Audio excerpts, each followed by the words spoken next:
The top is mind gone.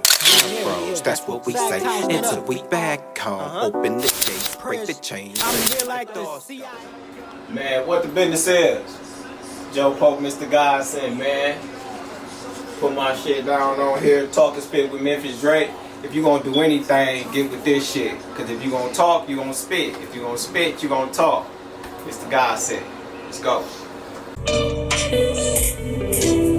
What up, man? It's your boy, Memphis Drake, SP Drake, everybody's favorite cousin Drake, coming at y'all with another great show. And today, I got a guest with me. This man here is an artist. He's an actor. He's a business owner, a comedian, director, and a producer. That's just the name of the few things he do. Mr. Godsent himself, my man Joe Polk is in the building. What's up, man? It's a pleasure to be here, man. Thank you. I appreciate it. Yeah, that's what I was gonna say, man. First and foremost, man, I want to thank you, man, for sitting down and doing this with me, man. That's always what I do when I introduce my guests, and I gotta thank you for doing this, man, because you could have been doing anything else, man, but you right here with me doing this, man. I appreciate that, man. Talkin Spit. That's what's up, man. Salute. Okay, look at it. Let's get it in then, man. Okay, so yeah, this family thing, we gonna be comfortable. Y'all keep up. Go ahead, man. Let's relax. So we gonna get into it, man. So you grew up in Saginaw, Michigan. Sure, 10th Street. 10th Street? 10th Street. Check between Cherry and Burke. Cherry and Burke. Like, so, like, how was it for, like, a young Joe Polk growing up? Like, in that environment, that area, like, how was it for you growing up over there, man? I can say it was good. It was good. It was lovely. It was all love. It was all, neighbors was neighbors. We was all family. It was all love. You know, not knowing what I know now, it was dangerous as shit. You know, because, you know, at like 8 or 9, man, we was on the block. Like, I think I had my own apartment or my own place at like 10 or 11. That was on 7th and Burke, 6th and Burke. Yeah. You know what I mean? And if anybody don't know Burke Street, that was like the deadliest block when we was growing up. Like, you can find a body in the alley right behind our house, you know, behind my apartment. Yeah. You know what I mean? Me, my cousin, Tay, we call Detroit now, Chuck, and Sleepy Boy, man. But hold on, man. You had your own apartment at goddamn house? Like 9, 10. Your own apartment? Yeah. You? Yeah. Yeah, man. We jumped off the porch early, I was just saying that I know niggas, y'all got off early. I started hustling at 14, but damn, you goddamn. Most of the cats that we grew up with jumped off the porch like 14, 13. God but we was off the porch early. Yeah, you was early than a motherfucker. You had your own spot. Yeah, we had 22s and 25s.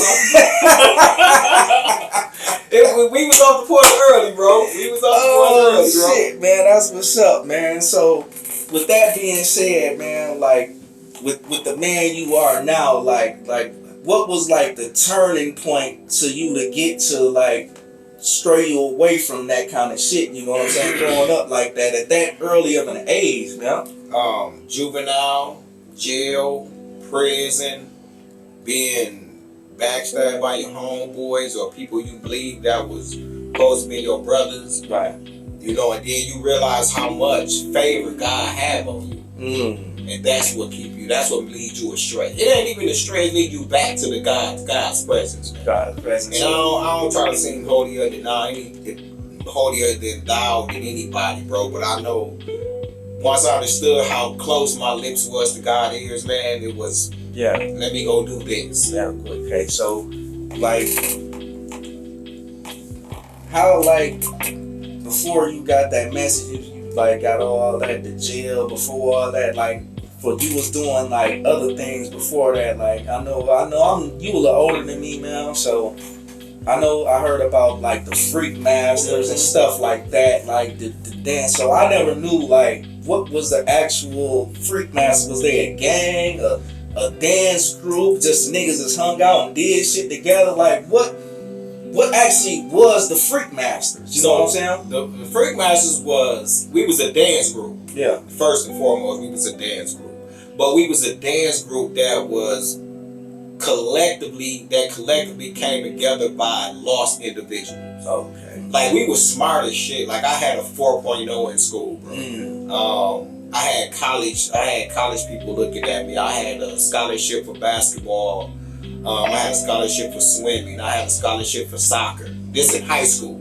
You know what I mean? But when we punch out of school, yeah, a whole different world. Yeah, it's a whole different time. But I knew how to, compartmentalize or whatever. I knew how to do that. So when I was in school, I was in school. And then you know, niggas get jealous and, you know, shit like that because a lot of chicks on you and you doing your school work and all that shit. But, you know, as soon as we get out of school, bro, like, we on the block. It was we far away from school. Shit. Yeah, we backpacking it.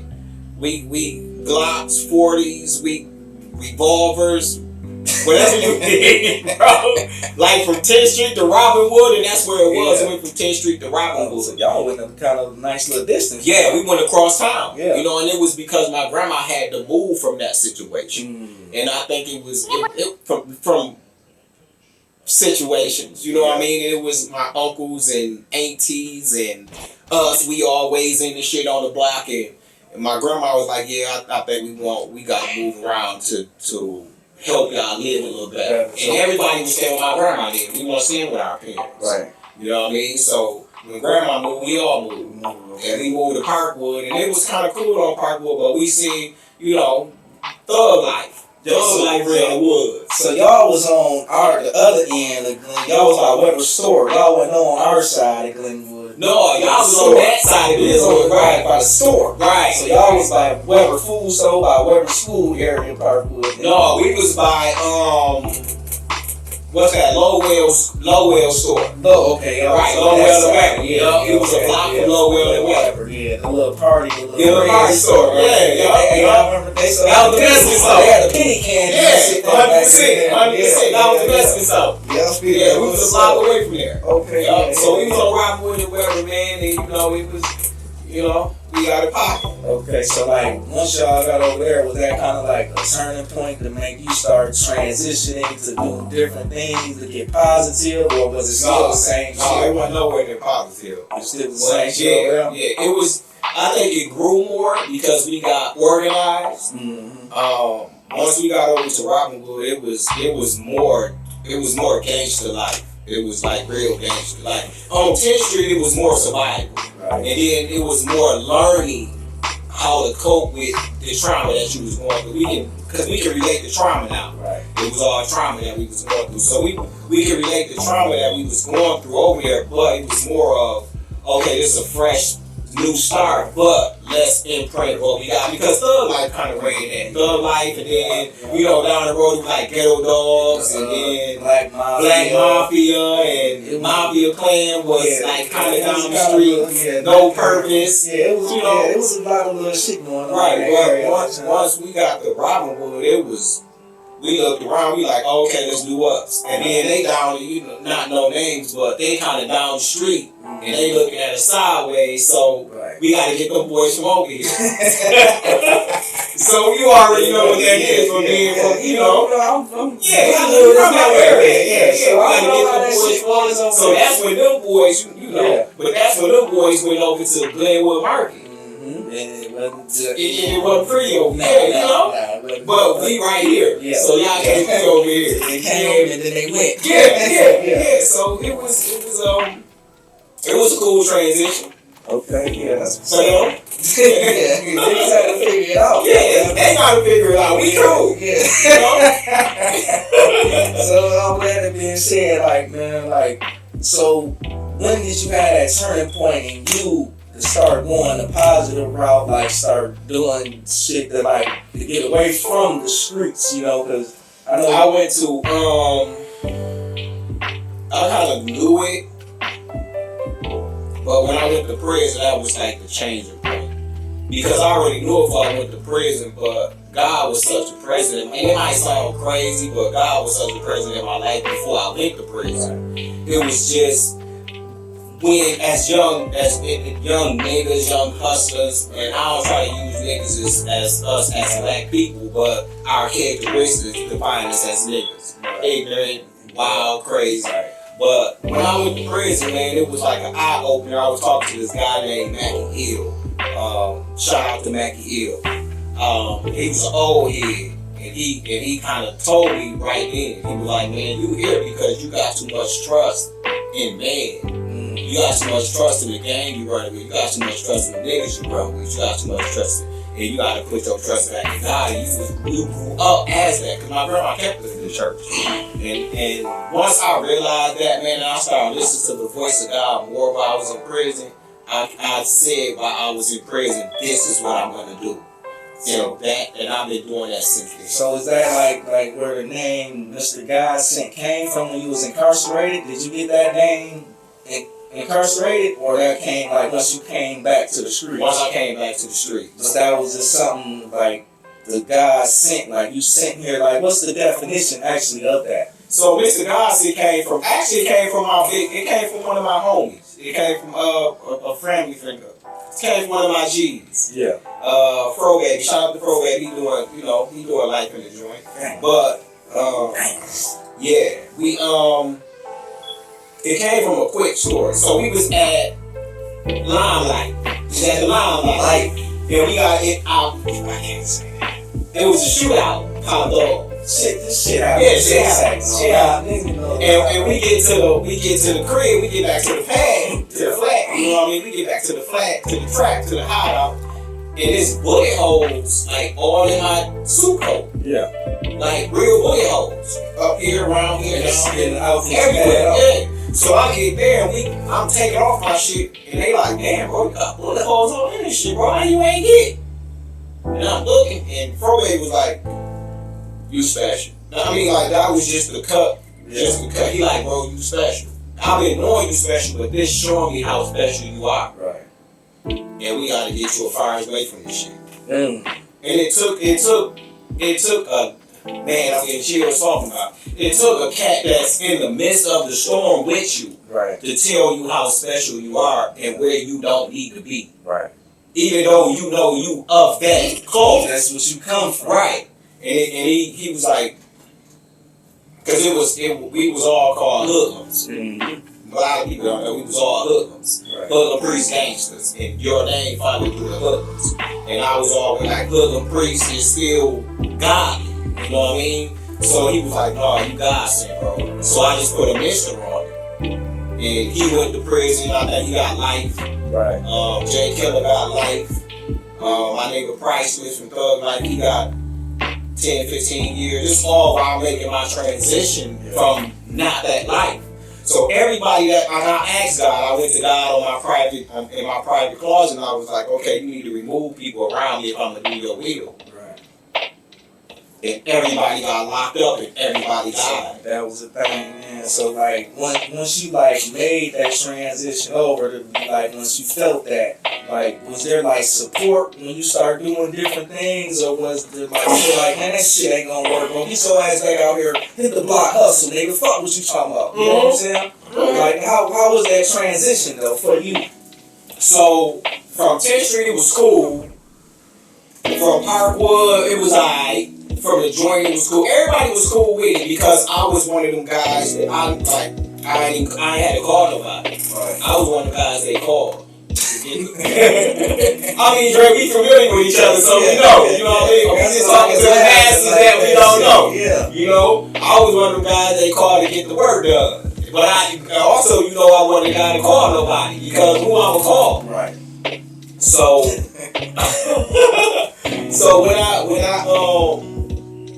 had a private talk, man. I had to go in my closet. And when I had to talk with God, man, it just really stayed. Yeah. When you have to talk with God, it's either you gonna do this or you gonna do this. Now, if you gonna do this, this is gonna be the repercussions. Now, if you gonna do this, there's still repercussions, but it's softer.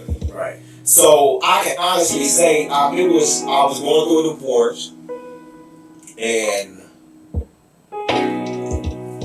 I was hitting the corner one night, I had just started dating my wife now. And I was I think I told her the same story. I was in the corner one night, I was going to play dominoes with my sister. And we playing dominoes, and as I'm playing dominoes, I think I left the house from her house, because I'm walking. And I don't usually walk, but I'm walking, and it's the middle of the night. I got a hoodie on, I'm strapped up, I'm thugging. I'm doing me, but I'm leaving the domino session with the group I play dominoes with. Play dominoes, we smoke, we drink. I'm leaving, but a block before I got to where I see my vision, I had the vision. And it was these two dudes gonna be standing here, and they gonna say something, I'm gonna say something. They gonna beat me on the draw. Yeah. They gonna shoot me, rob me, kill me, and I'm gonna see my family at my funeral crying going through this. Yeah. If I don't make up in my mind right now the path that I'm gonna go on. And I made up in my mind the path that I was gonna go on. So when I got to them, it kind of blanked off. But I got to them and it played out the exact same way that God said it was gonna play out. But nothing happened because I changed my mind to say that I'm gonna do this. Right. And God knows what you're gonna do. Before you even realize, before you even make it concrete that you was gonna do that. Damn, that's a crazy situation right there. Yeah, and I seen them. Like they seen me. I seen these guys. Right. And I already seen what they would have done to me. But I'm like, so they said, damn, nigga, what you doing out here this late? Nigga, you ain't supposed to be on. I'm like, bro, I go anywhere I want to go. Right. Now, what happens after that? You know, nothing happened. Nothing happened. Yeah. But if I'd have said what I was going to say, your vision said it would have been a totally different. Oh, yeah. Like, that could have been your ending, but you figured, like, God gave you something. Give you something else, because this is not your ending. Right. You have more to do here. But you have a choice. Yeah. You can choose to end it now, or you can choose to move forward and keep on following my path. And I kind of seen beforehand what they was gonna do. Yeah.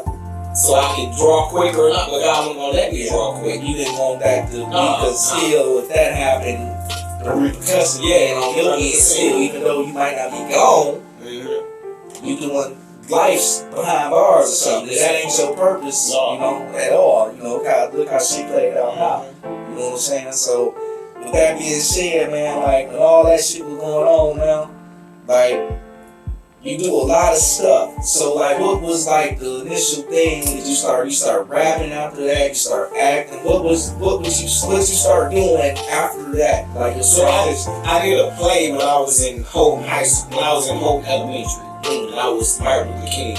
And I seen the grasp of the crowd. And I'm like, damn, I can do this. Yeah. You know, when I get older. But you know, life gets in the way. Yeah. And then I was like in the second, third grade. And I'm like, I got so much, so much went on from second and third grade to where I'm at now. Yeah. I came home from the joint and Dash, J Jack, they snatched me up. Rest in peace to Dash. Double that Major Militia, what the business is. J Jack, shout out. J Jack Leon, me Dash Coleon was the. Yeah. So Major Militia was the clique. When they grabbed me up, I started doing that. You know what I mean? So rapping, I started acting first, but then rapping was always like a passion because my brother Joe Polk, he was like a rapper then, and he kind of wrote my first verse. And once he got my first verse, I'm like, oh shit, I can do that. All I gotta do is talk about the shit I do out here. Right. You know what I mean? But then I know that snitching on yourself, so I gotta kind of, you know what I mean, weave the lyrics a little bit. Yeah. But once Major Militia, once me Dash, Corleone and J Jack Leon grabbed me up and we formed Major Militia, man, I started really rapping first. And once I started rapping first, I moved from Saginaw to the Pontiac area, and then I started modeling. And then modeling paved the way for me to do everything. So, like, about what year was that, man? Oh, man, I came home from the joint like 2000. I moved from Saginaw probably 2005, 2006. Okay, so that's probably around the same time when I met you then. Like, yeah, because we did that show. Yeah. When I did that show was when I moved from Saginaw. I I met goddamn J Jack first. I knew J Jack. Right. I didn't know. I knew he was doing a mag. You know, that's when we was on SAG TV and all that shit. So we was running together. Not like we talking about like Grand Rapids shows, like running around the city, flyers, promoting the mag. So I got look J Jack up there. I seen that. I seen that. The mag with her on there. Shout out to Hurt though. Big Hurt. What's poppin'? I can call him mom now because he made my auntie. Yeah, that's what's up. Yeah, that's crazy. But like, you know, but like we were running around like doing a lot, man. You know what I'm saying? That's how I got with you through J Jack. We did the goddamn the swag nasty hip hop explode. That's what it was.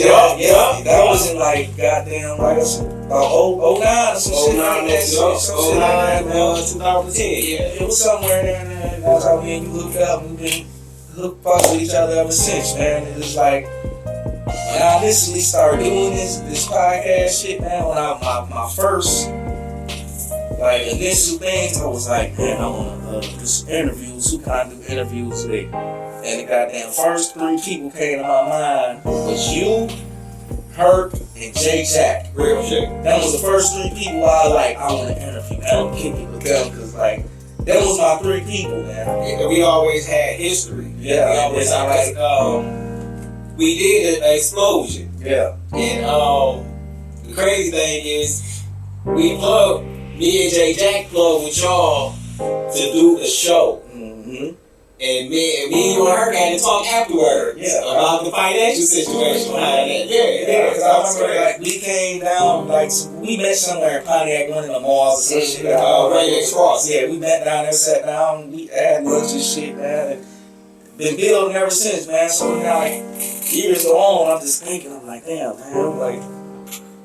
He doing this, J Jack was doing that, Kirk had. I'm just thinking about all the shit we doing. Like, these some hell of a stories we got right here, man. Where we come from, what I'm saying? Like you say, from where we come from to where we at. And shout out to my boy J Jack, like from the mag, big bro, to what he doing now, man. You never stop, keep pushing. It been like 20 years, I'm gonna say. J Jack been grinding on that shit, man. I gotta give respect. You know, I reached out to you to do interviews too, man. We gonna get together too. Her too, but her, you know, be spinning like a DJ. Yeah, 100%. That's what I'm but that nigga be cutting up. He be moving. Yeah. But I finally got you down here, like I say, man. Y'all was like my 3 initial people that I thought of, because I know like the grind that we all been through, and I done seen this shit, man. It's like once I hooked up with you, just hearing the stories and knowing about, and like I say, J Jack was to talk about Dash. And then when he passed, I still was kicking it with him and shit. And it's like, these some good stories, man. And all of us to still be here to be through what we've been through, man. You know what I'm saying? It's like, you could not sit down and talk to either one of them people and not have a good story, you know? Because, and then the story is not even in it yet, though. That's what's crazy. It's gonna get better. It's still going. It's still going. It's not gonna end into nothing that nobody doing. You know what I'm saying? God's still good. It got to be, man. God's still good. Got to be, man. For us all to even still be here, you know what I'm saying? It got to be good, man. So yeah, man. Started from modeling, man, and I went to a stage play. And then from the stage play, I went to the big screen. But I always, in the midst of that, I always still did my music. I always venture off into my comedy. I was still doing my public speaking. I started doing my public speaking like at juveniles and stuff. Yeah. Getting back to you talk to kids and shit? Yeah. That's what's up, man. Male and females. I went to Saginaw, Wolverine. I talked to a lot of juveniles in Pontiac, Detroit area. That's what's up. I ain't know that, man.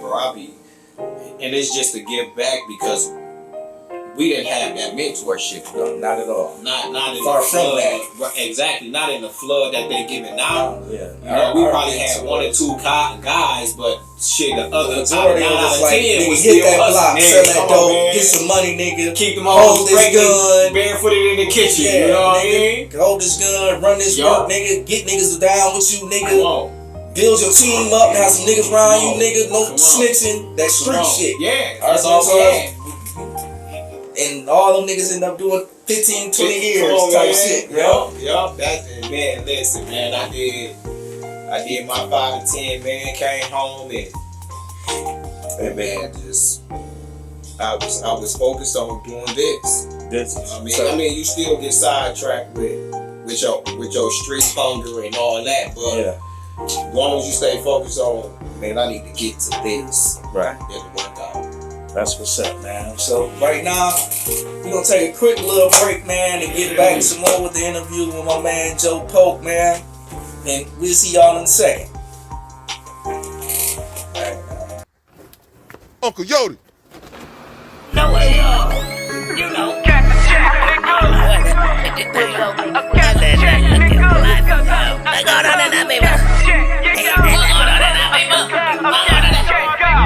Presidential swag, presidential self, continental John Wick, presidential live. Drop the bag, that was for the crew. I did it once, you can do this shit too. Things I don't do, fuck around and play with them. Alphabet nigga took a L.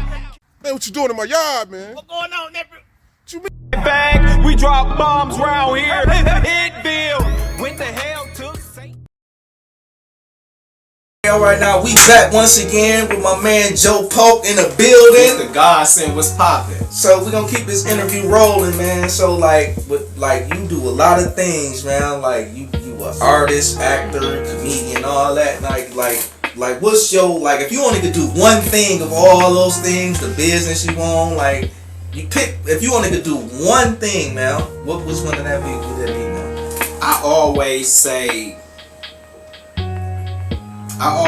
acting. If acting can pay the bills completely, and then whatever I want to invest in and all the other shit, I definitely would do acting. Acting to be like your number one, like, priority out of all the shit you do. Out of medical shit I do, the comedy, the music, all that other shit. If acting can pay the bills the way I need the bills to be paid, I definitely would do acting. Because acting paved the way for you to do every other thing. Yeah. I mean, any other thing can too, but acting is just a bigger explosion. Okay, so you're looking at the bigger aspect of everything. So, like, even with that said, man, so, like, how did you even, like, get into acting, though? Like, you know, I know you said you did the play, like, but how did you get into, like, the mainstream, doing movies, being on sets, and how did you get to that point? You know what I'm saying? So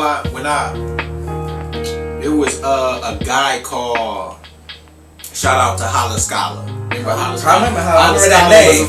Right. So when I went to jail, Holla Scholar was like one of the hardest, one of the best rappers. Like lyrically, Holla Scholar was the shit. But as far as the one thing that really got us in the hood was Bone and Mac the Jack. Bone Scandalous and Mac the Jack. Bone Scandalous. So you know, I was kind of more with their shit. But when I met Holla Scholar in the county before I went to the joint, he was telling me about music videos and all that shit. I'm like, niggas ain't doing music videos, bro. What the fuck is you talking about? So when I got home on tether, I was fighting the tent murder that I was locked up for on tether.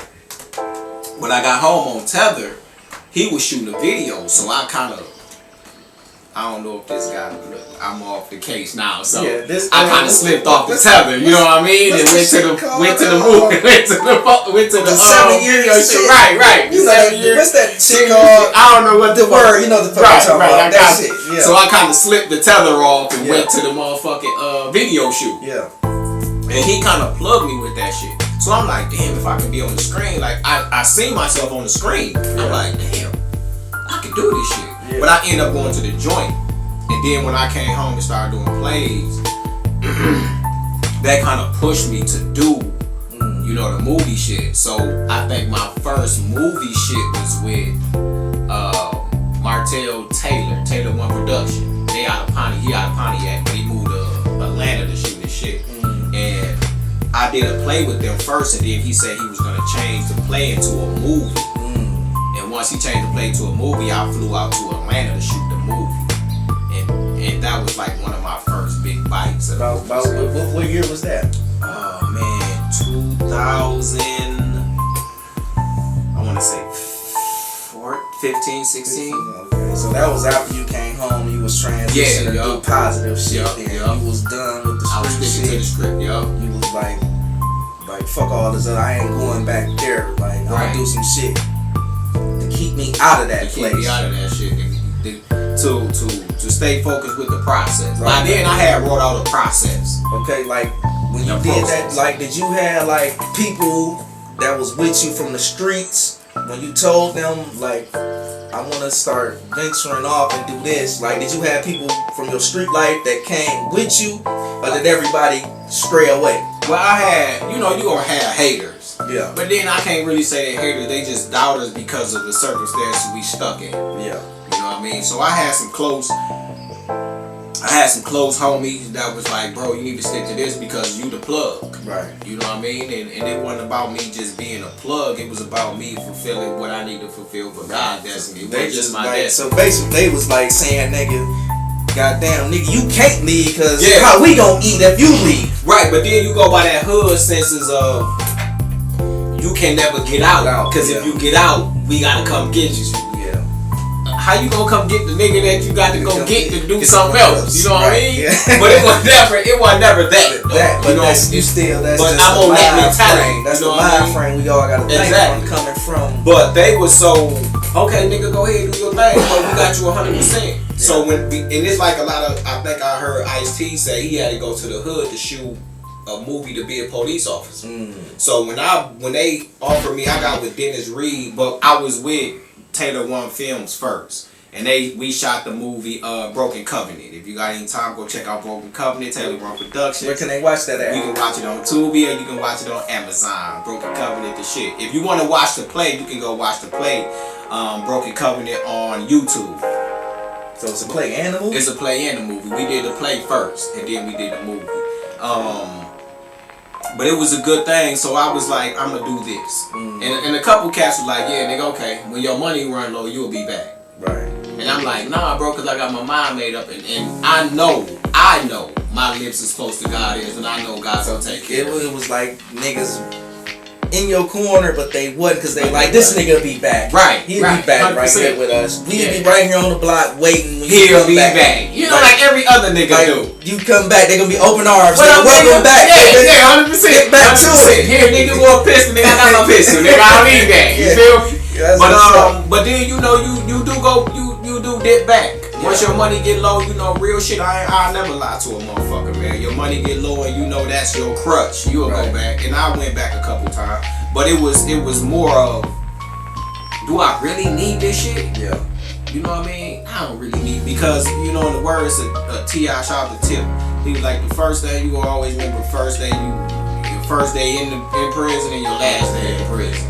And then once you go back to that shit, you gonna quickly realize I've been here. Yeah, that's like the nigga say, nigga, you might do 20 years, but you really only do 2. You do your first day and your last day. Real shit. And that's some I never realized that shit until I heard a motherfucker say that shit. Yeah. And the days that you really remember is when you first get that motherfucker and when you leave that motherfucker. Bitch, yeah. That's crazy, man. Yeah. I ain't never been to the joint. I'm trying to see that You shit. doing good. My brother did enough time for me and him, so, Real shit. You doing good. My brother did 22 years, you know what I'm saying? So that's enough time for both of us. Hell yeah. The shit that I done did and got away with, I'm good. I think one day is good for a motherfucker, man. Like, I done did county time, been on telling all that kind of shit, man. But prison, It's a different animal. Yeah. It's a different animal, man. You ain't gotta be tough to survive through it, bro. You just gotta have the mindset of,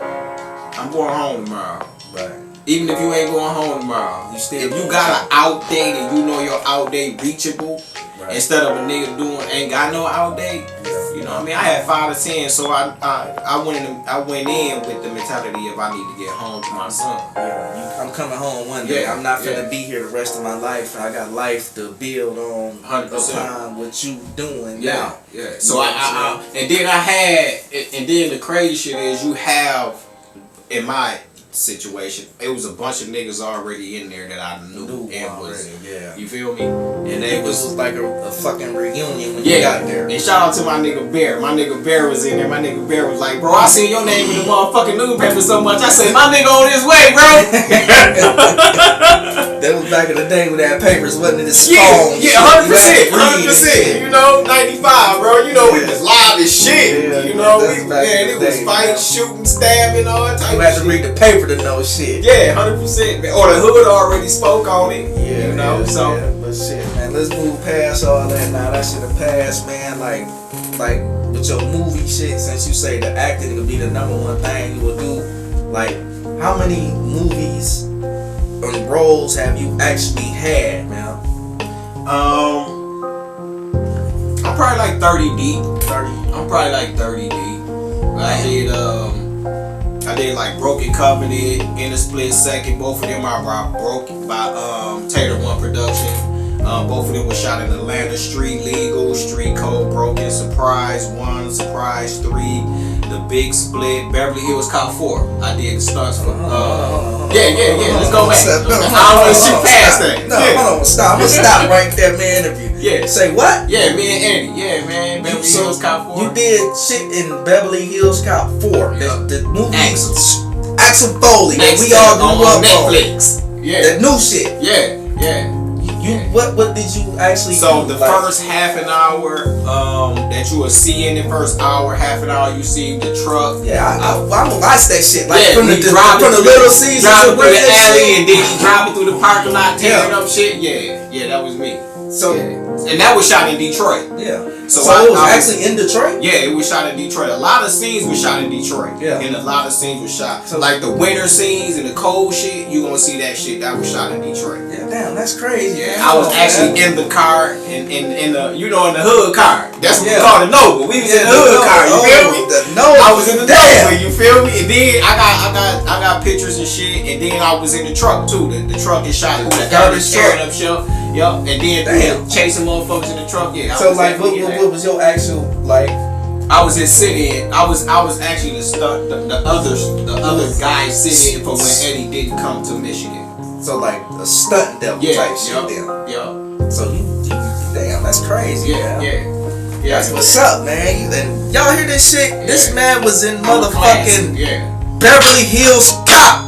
You feel me? And we all, if y'all my age, older or whatever, y'all know the fuck Beverly Hills Cop was the shit. You know the Sky Blue Nova? The Nova. That's crazy. That's what's up. So, I did yeah, not man. know that, man. Yeah, Damn. bro. Yeah, That's bro. crazy. Yeah, bro. I got So told acting is your niche, goddammit. And it's easy, man. It's easy because of the multiple experiences that you adapt in life or you were equipped in life, man. I've been through a lot of shit in life, man. Yeah, we all have, man. Yeah, you know. Like, look here, we on the other end of that spectrum, Yeah, man. You 100%. know, I bring gifts to my guests and shit, man. Man. Look here, man. I got this for you right Oh, here. shit. Watch out there now. Got a little Yeah. gift for you, man. Oh, yeah. Talkin Spit. We in the building. So something it ain't much, man, but Hey, you know, a this little something, something, man. you feel me? Bless my guests, man, just for Real coming shit. doing that shit to Real me, man. shit. You know, and on top of that, I've been waiting for a special occasion. You know what I'm saying? So listen here, I got something else I'm putting out. What we got? Right here, look, y'all see this shit here? Oh, that's rum. This is some rum. If y'all can see this shit, that say Cayman Islands. You know what I'm saying? This is something that you only can get, goddamn, when you go to the island. Like, they don't export this shit. They make it on the island. That's the only place you can get this shit here at. And Hey, that's 100%, bro. Cause I remember me and my baby. I took my baby out that way, man. We got that rum is the truth. so, like y'all can see, Google this shit. Fucking Amazon, goddamn, whatever the fuck y'all try to do, you cannot get this shit right here. Cause this don't leave the island unless you go there and bring this shit back. Real shit. And like I said, I've been saving this for a special occasion, man. And today is one of them things, I man. appreciate it. And I'm finna bust this shit open for you. I don't know how to open this shit. It got tape all over this Go shit. ahead, See, do it your ain't thing, never man. open, man. While you doing, I'm gonna tell you, like, we got a surprise 1, surprise 3, the big split that should be coming out soon. Detroit 187, I was actually in that. Into the Storm on Netflix, Detroit 107 on Netflix. Surgical is a movie that we just wrote, GoFundMe, that's on YouTube. The West Slide story, that's on YouTube. The Agency is like a comedy show that kind of promotes Uncle Yodi, my comedy. Yeah, we're gonna get to that too.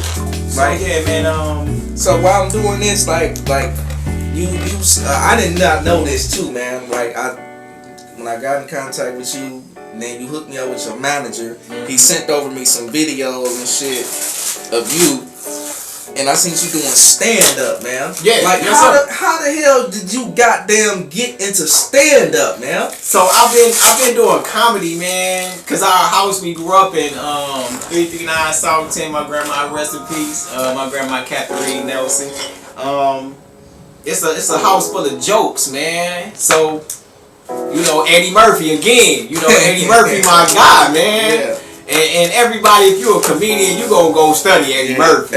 It's even when we was out hustling on the block, like we always just stand out and just talk about each other. Right, snaps, yeah. So I was a snap king, man, and one day I just was like, man, let me go do this shit. And I just went out and I killed it. And ever since then, bro, I just kill shit. Like, but how did you cause when you do your stand up, you a character. How did that character come about though? Like what made you? My character, Uncle Yodi, came about my uncle. My uncle, like Richard Johnson. Yeah. He's a real Richard Johnson. Shout out to Richard Johnson. Rest in peace, Richard Johnson. Rest in peace to him, man. Rich, you know. Richard Johnson, my uncle Larry Polk. Larry Polk was a funny motherfucker too. Rest in peace to Larry Polk, man. But I get all of my comedy from my family. And Richard Johnson, man, and Uncle Larry was some funny motherfuckers, man. And Uncle Yodi was one of Richard's comedic persons to deal with the kids. Okay. So he would always come in and laugh and joke with us on the Uncle Yodi and now let's go, kid, what you want. And he he been in the war, so he was kind of, you know what I mean? He was kind of out of there, but he was so funny and so and so lovable to us, man. It was something I just adapted into my lifestyle, man. Hey, you know, when I first seen that, like when your manager sent it over, and I'm looking. And somebody you can relate to in the hood. And I'm looking, I'm watching this thing, and I say, that nigga say, your Uncle Yodi, your favorite uncle, the one that won't touch you. The one that don't touch you. Hey, I was dying, cause like that shit had me rolling, man. I say, man, this nigga here, man, it's hilarious. Oh, listen, Uncle Yodi, the one that don't touch ya.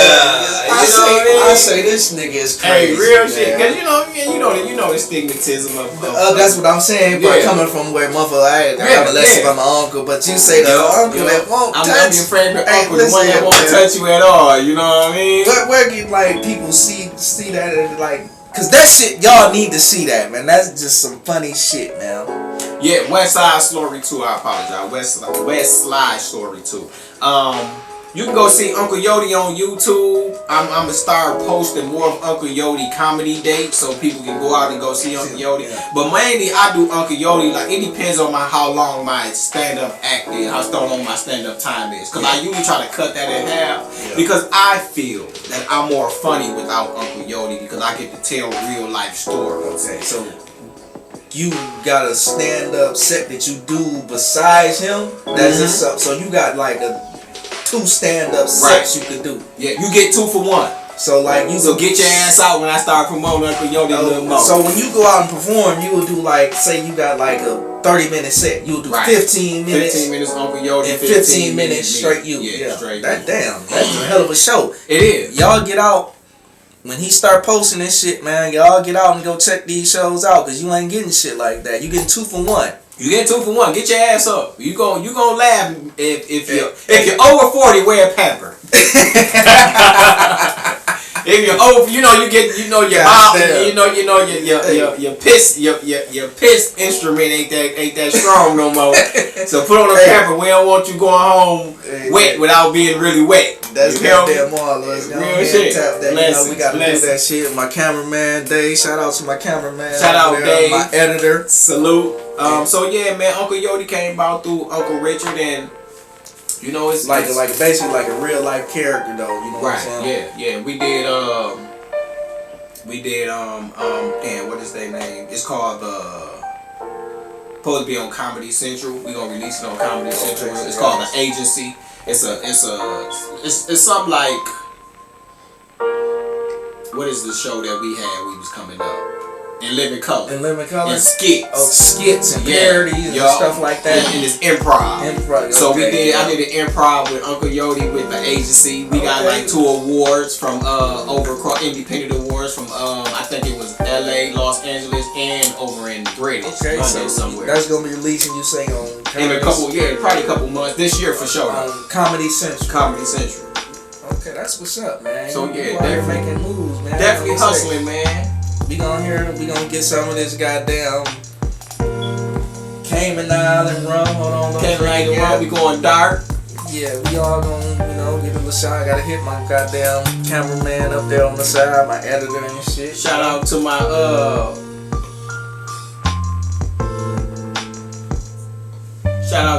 guy, Mr. Congressman. I call him Mr. House. Big Trip Ghost, my manager out there. We made it on. Yeah, Big Trip out there. Shout out to him. He chilling out. You know what I'm saying? You know, my baby came out with us, took a ride with us. You know, she don't usually get out. She out with the family. Yeah, so that's one thing I'm gonna say, man. Listen here, man. I appreciate this shit more than you can actually believe. For you actually to come here and sit down with me, man. Real shit. Like, you know what I'm saying? Like, I appreciate that, man. But that's the vibe I like to feel the real energy of people, man, because we so not in tune with people no more. Everything about the internet and you want to Zoom shit and all. No, man, we gotta keep it real, man. We gotta keep it vibe. Cause that's just like how I came, like when we, like I said, when we did the show and shit. When we had the DVD shit out, like it was all about flyers, hand to hand, being in the streets. You know what I'm saying? It wasn't none of this Facebook, put the fucking picture up and tag people and shit. That's why I had to come here though. Even goddamn before that, like your grind in the streets, it was hand to hand. You had to deal with people. You know what I'm saying? And you know what the funny thing is, when I first did that show, that explosion, man, I had just got the BMW. And y'all came out like, nigga, you got a BMW, nigga. Put this shit. We took pictures and everything with that shit. Yeah. But the funny, with this one though, man, I always, and it's just a testament to how good God is, man. I just copped an S550. But I always said I was gonna do an S550. I'm not a real materialistic dude, but I love that fact that God always keeps God's word. That's what's up, man. You like goddamn, cause I remember like then you had that shit. I was still in the hood mind frame. I still got my Mustang to this day. I had my '96 Mustang then. Yeah, I know. I remember. Real shit. You know what I'm saying? Yeah. I was on that hood like nigga. I'm in the Stang, nigga. Fuck that BMW. I'm a street nigga. Hey, real shit. I remember that shit. Nigga, I'm doing donuts. I remember that shit. Nigga, I'm on 22s. Nigga, I'm like a donkey. Nigga, fuck all that BMW fancy. Hey, I remember. Hey, you know what's funny? I remember that conversation. Hey, like I still got that car to this day, man. You know what I'm saying? Up. Like, but I don't like. I ain't. I really don't drive the motherfucker. I still got it though, but cause that's just like I'm so far away from that kind of shit now. But I'm not gonna sell it cause you know what I'm saying. No, that's why, and I try to tell a lot more for it ain't about the materialistic shit that you gather and you come about. It's the blessing that that God still have on you from the things that you say you want as you grow up. You know what I mean? And that's just sticking to the script. That's from me going to prison to me saying, okay, God, this is what I'm not gonna do when I come home. This is what I'm gonna do when I come home. And that's what I believe have my lips close to God's ears when I conversate with God. Yeah, that's real shit right there, man. I don't get no realer than that, man. Like, it's crazy. Like, do you actually like? I know you say you've been feeling God's presence before prison, but you think once you got to prison, you really had more of a feel for Him, it was His presence took over and made you know what I'm saying, to change over.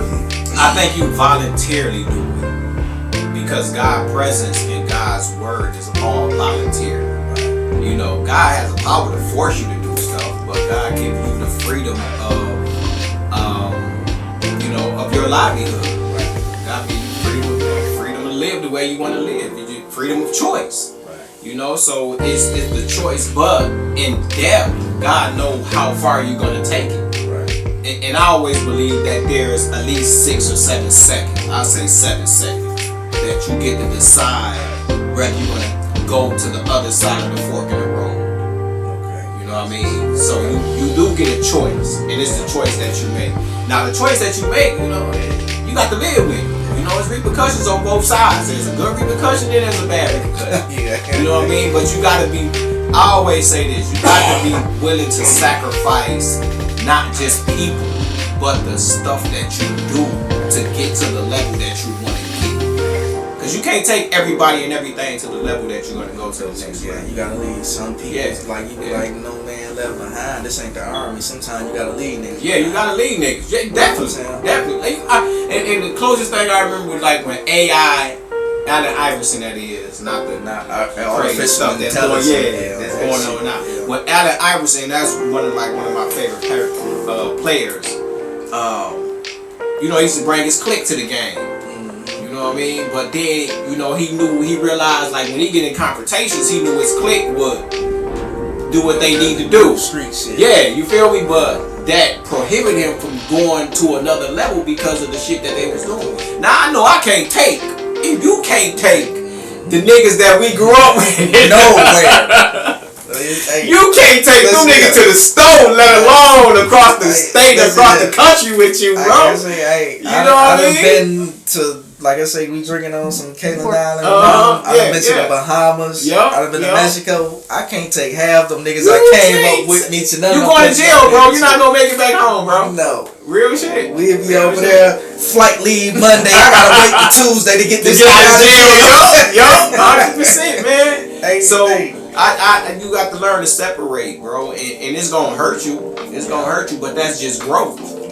That's just growth, bro. I had to leave a bunch of homies behind, and a bunch of my homies passed away, man. And it's hurtful, but God is the best healer, bro. That's what's up, man. Not to take God, but we gonna take this shot to this goddamn. Hey, listen, you know, God touched the wine and said, "Keep the party going." You know what I mean? So, like, let's keep the party rolling. Y'all cannot get this unless you go to the islands. Cayman Island, goddamn it. I went to the Cayman Islands and Jamaica too at the same time, man. Like, you gotta go there to get that. That shit good, ain't it?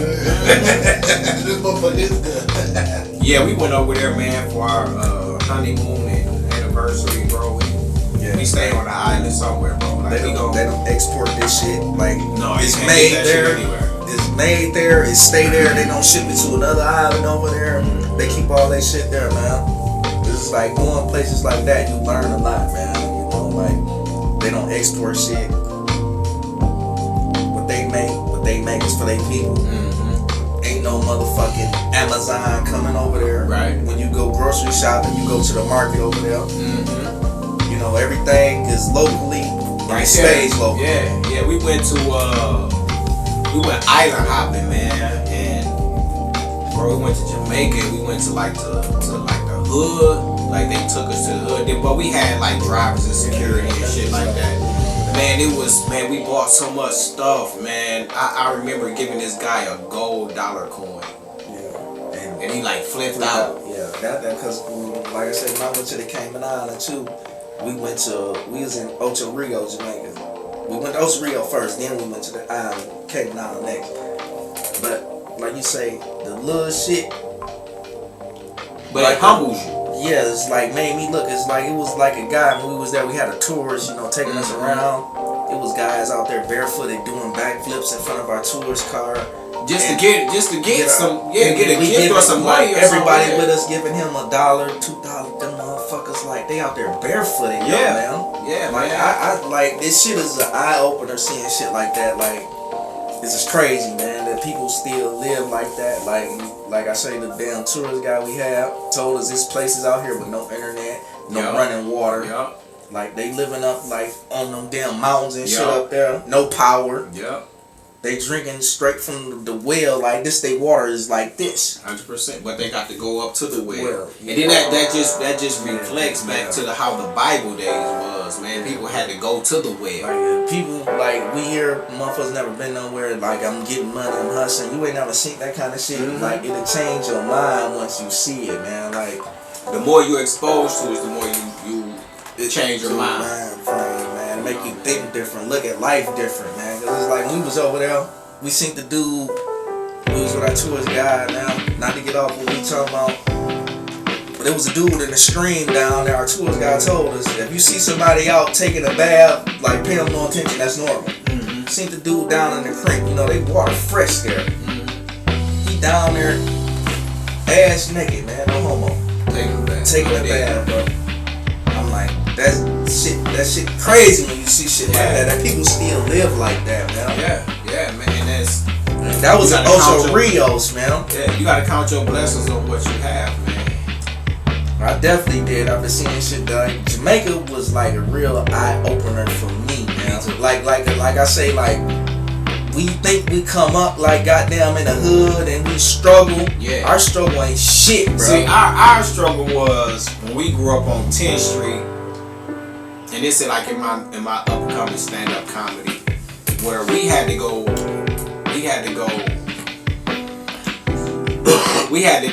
water. Yeah. And most people like, what the fuck are you talking about, nigga? You stay in America. Nigga, I don't care because you stay in America. Yeah, see, that's just like me, man. Nigga, I remember my grandma had us like with 3 feet tall, the can with the wheels on it. Yeah, you feel me? Listen here. So it's like, it's just this little shit like that people don't know about now. Like, they will never experience that kind of shit. No, not unless, I don't even like to get into the politics, because I listen to a lot of politics. But unless our present president take us back to the dark ages, that ain't gonna happen. I don't know, because he got I ain't no politic person either, man, but I know a little bit about that shit, but I don't, he, like, not to get off our subject, but he's too wealthy of a person and more money, materialistic type shit to go back to that kind of shit. Even though he's gonna always stay where he's at. Yeah. He's not gonna let what he does affect him. 100%. You know what I'm saying? That's why I say it never, like, even, like, I ain't no politician and all that shit. Like, COVID money came back when he was president the first time. It all benefited him, because what niggas run out and do? They go out of town, they stand at the Trump Tower, they doing motherfucking dumb shit that they wouldn't normally do. Right. The money, he owned this company, this business, that business. You spending the money, it's going right back to him. You know what I'm saying? But I ain't not into that shit, but I am. Because I'm not lost up here, you know what I'm saying? I know where the money was going, you know what I'm saying? Man, I think Trump for allowing me to be more into politics now because of the bullshit and the rhetoric going on. Yeah. You know what I mean? But anyway, we don't want to get... Yeah, we ain't finna get into the politics because shit, because like... I tried that shit at one point in time. Motherfucker told me I was crazy, man. Like, you know what I'm saying? No, they ain't gonna listen to you. Even on Facebook, Instagram, man. I got cussed out on Facebook. Oh yeah. For telling the motherfucker like, I'm thinking about motherfucking being not a politician, but a motherfucker that's gonna stand for something. Right. Bro. Oh no, they don't want to see that. Not your own kind. Man, what the fuck wrong? I got cussed out on that shit, bro. Yeah, you like, get cussed out in person. The fuck wrong with you, nigga? Fuck that shit, nigga. You from such and such, nigga. You that nigga. But that's the only thing that doesn't make us make the change. Yeah. You feel me? Like, we have to make the change. When do we gonna make the change and stand up for ourselves? And not that I really hate one. But the thing is, bro, like, to get out of the situation we in, it's gonna be more bloodshed to stay in the situation that we're in. Because these motherfuckers ain't finna give, man, come on, bro. Let's go to something else. Because these motherfuckers ain't finna give up the office, bro. Now they got everything in their favor. Everything in their favor. Yeah. No, we gonna stick to it, man. Like, hey, check this out, man. Like, I'm with you. I don't get on politics. Yeah. I'm gonna keep this shit because that's I'm not with that shit, man. But I could go all the way to whichever way you want to go with that shit. Because I follow that shit and pay attention to what's going on. You know what I'm saying? But back to you, man. Mr. Godsent himself, man. Yes, sir. Yes, you know sir. what I'm saying? Yes, sir. We gonna keep this shit going, man. So yeah, man, listen, you can follow me. You can find, I gave out another bunch of movies like in the beginning, but 10 Toes Deep, Swallow, The Kiss of Death, Beautiful Rays, Son of a Preacher, Always Consequences, Widows, Fire, Fatal Secrets. We just had 2 movie releases called The Missing and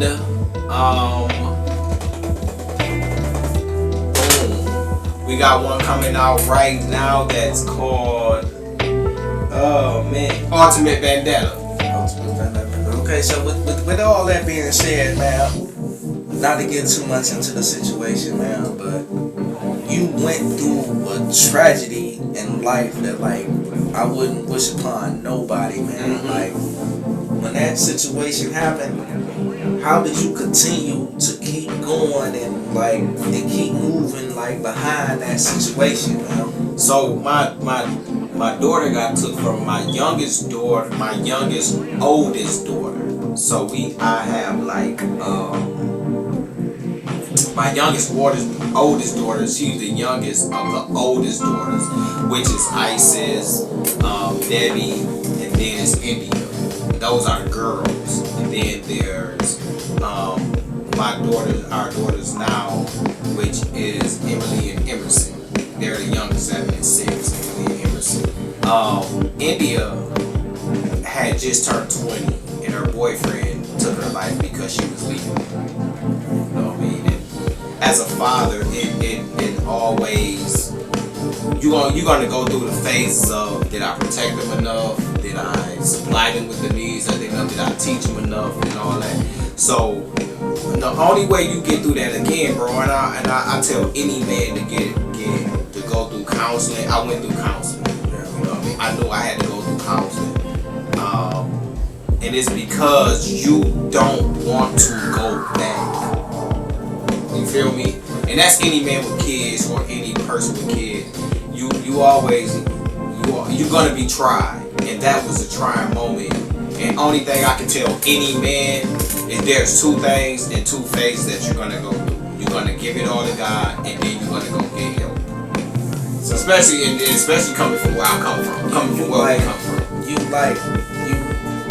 I don't want to get too deep into that. No, that's a touchy situation, man. Like, did you have thoughts of revenge, retaliation? Oh yeah, 100%. 100%. Hell yeah. Get the partners up. Yeah, no, I ain't no partner. I can't call because I'm the one to call. Me, the next morning, the day that I got the information, my youngest son, Jojo, called me, and I'm like, what?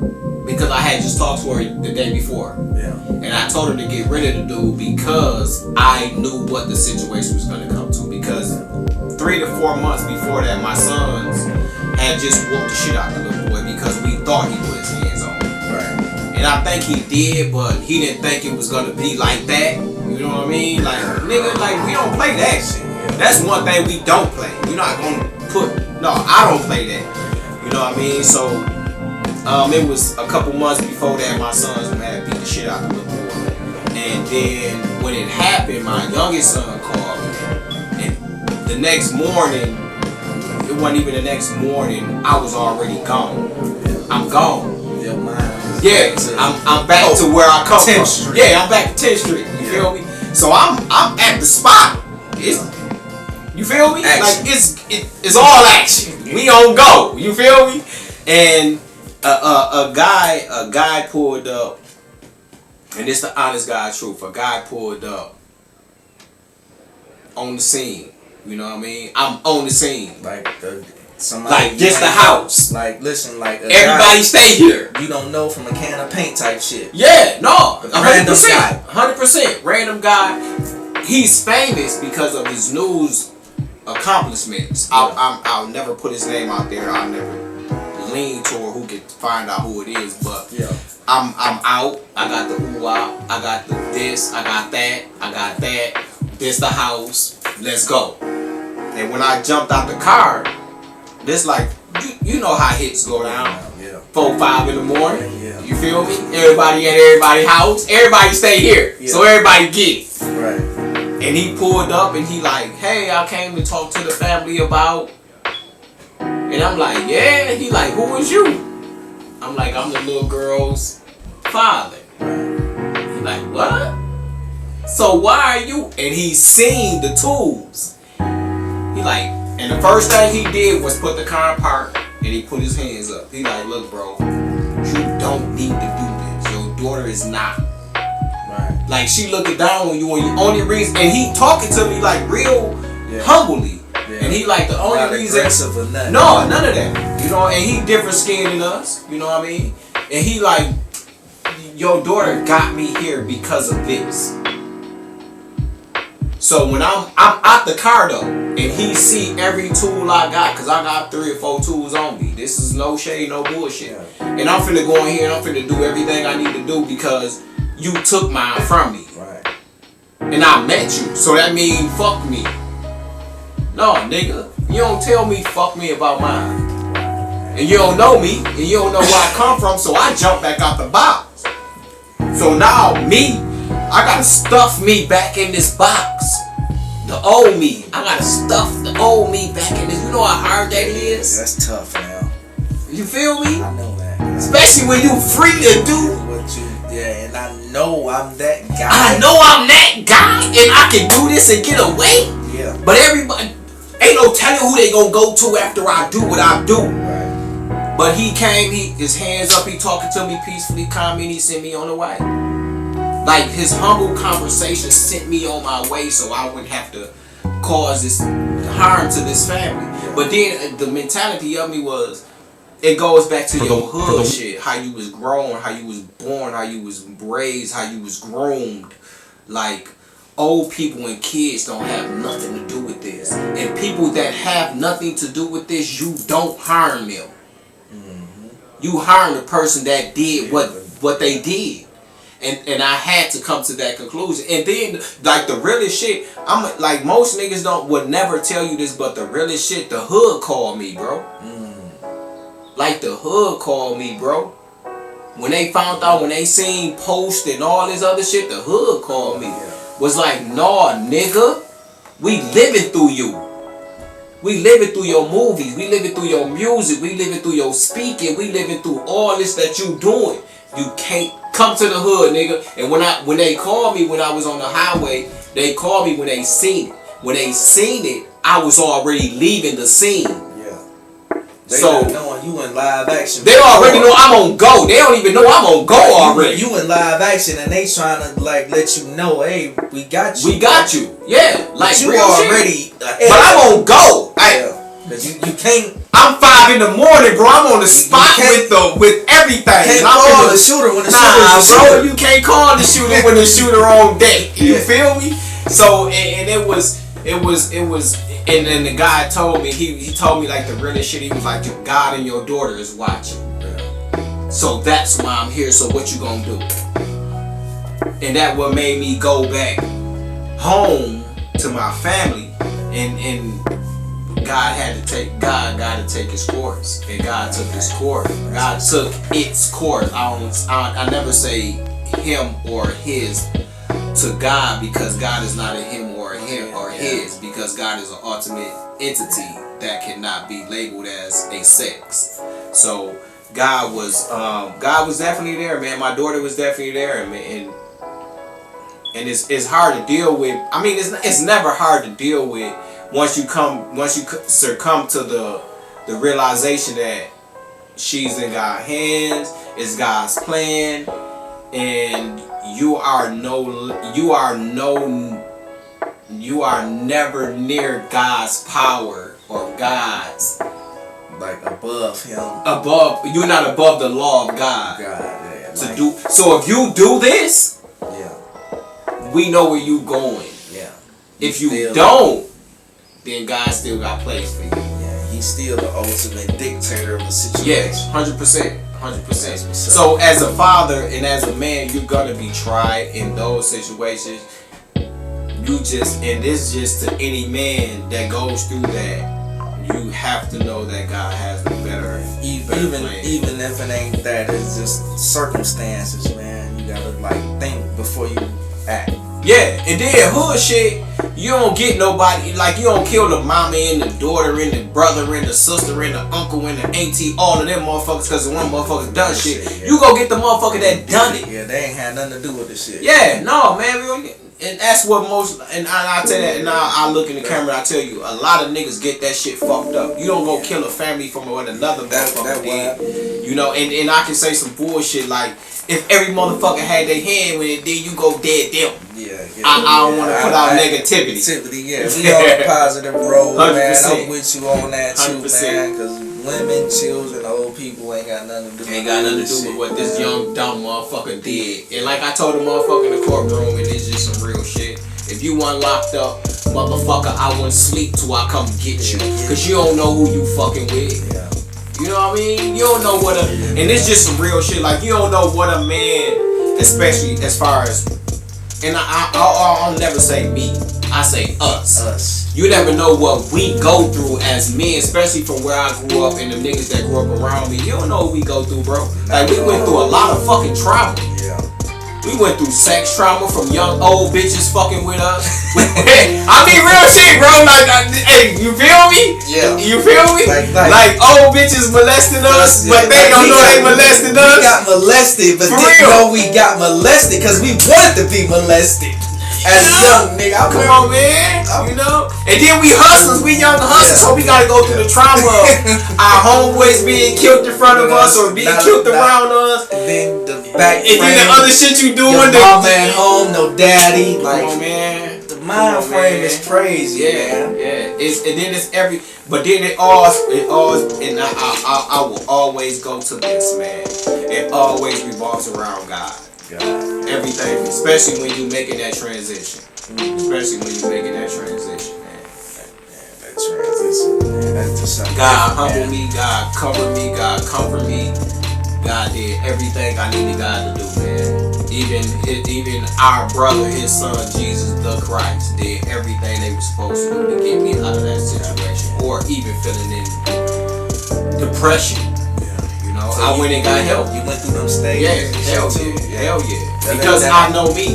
Yeah. I know me, and when you know you know what takes, you know your triggers and what will get you out of that. So, you know, my beautiful, strong, educated, just a brilliant minded of a wife, you know, she's seen it before and when I seen it. You know what I mean? She like, you really need to go get help. Because I wasn't the person that she married. Right. I wasn't the person that came home to her every day. I came to her broken every day because I knew the violence I wanted to inflict. Like, Because I was born into that. That 10th Street. That 10th Street that shit. she didn't know. Yeah, that she don't know nothing about. Yeah. And it's nothing that she could do or say that could lure me from that fact. It had to be somebody or a group of somebody that was from that camp. Yeah, just say, hey man, this ain't it. Hey nigga, that ain't you. Yeah. You know what I mean, bro? You fresh, you cool. What happened, and you on a whole nother path right now. You doing too much to go back to this, to fuck this up for you and your family you got now. Man, you just hit on it. All in all, it was, and as much as I love her and as much as I love God, and this is just some real shit, as much as I love my wife and as much as I love God, it took the hood to tell me, don't do that shit. Yeah. Because we living through you, because you've made so much of an advancement that we can live through you. They felt like what you doing is too much to lose for this. Yeah, no, we know you love your daughter. Yeah, but because I had just sent her to the hood. Like, no, this was like some real shit. They was just on some like you No, too man. important Yeah, right now. yeah, 100%. Like we actually living through you. You gotta keep this shit going because we fucking feel what you doing. Yeah. You helping us, even though we still here. Yeah. We see you doing this. We 100% with you, bro. Don't fuck that up. Don't fuck that up. Don't fuck that. Cause not too many. It ain't nobody come out the hood. Yeah. That was doing what you was doing. That you're doing now. Yeah, and even the ones like from, I guess you could say this too, from your area, my area, that end up doing some shit, once they move, they end up dead any fucking way. Yup. Because they still went back to that shit. They could move on, prosper, start doing something else. They still end up getting killed. Yup. Because they went back to that old shit. mind frame. I'm still, nigga, I wanna be hood. Or if they ain't get killed, they doing fucking 90 years. Life. And you had a different path that you could have took and went away from that shit, man. You know what I'm saying? Yeah, no, that's what the hood, like right after dog, right after I pulled up at the house and dog told me what he told me, he sent me to the highway. He ain't just sent me to the highway, he followed me to the highway. Sure, like you get the fuck on. Yeah.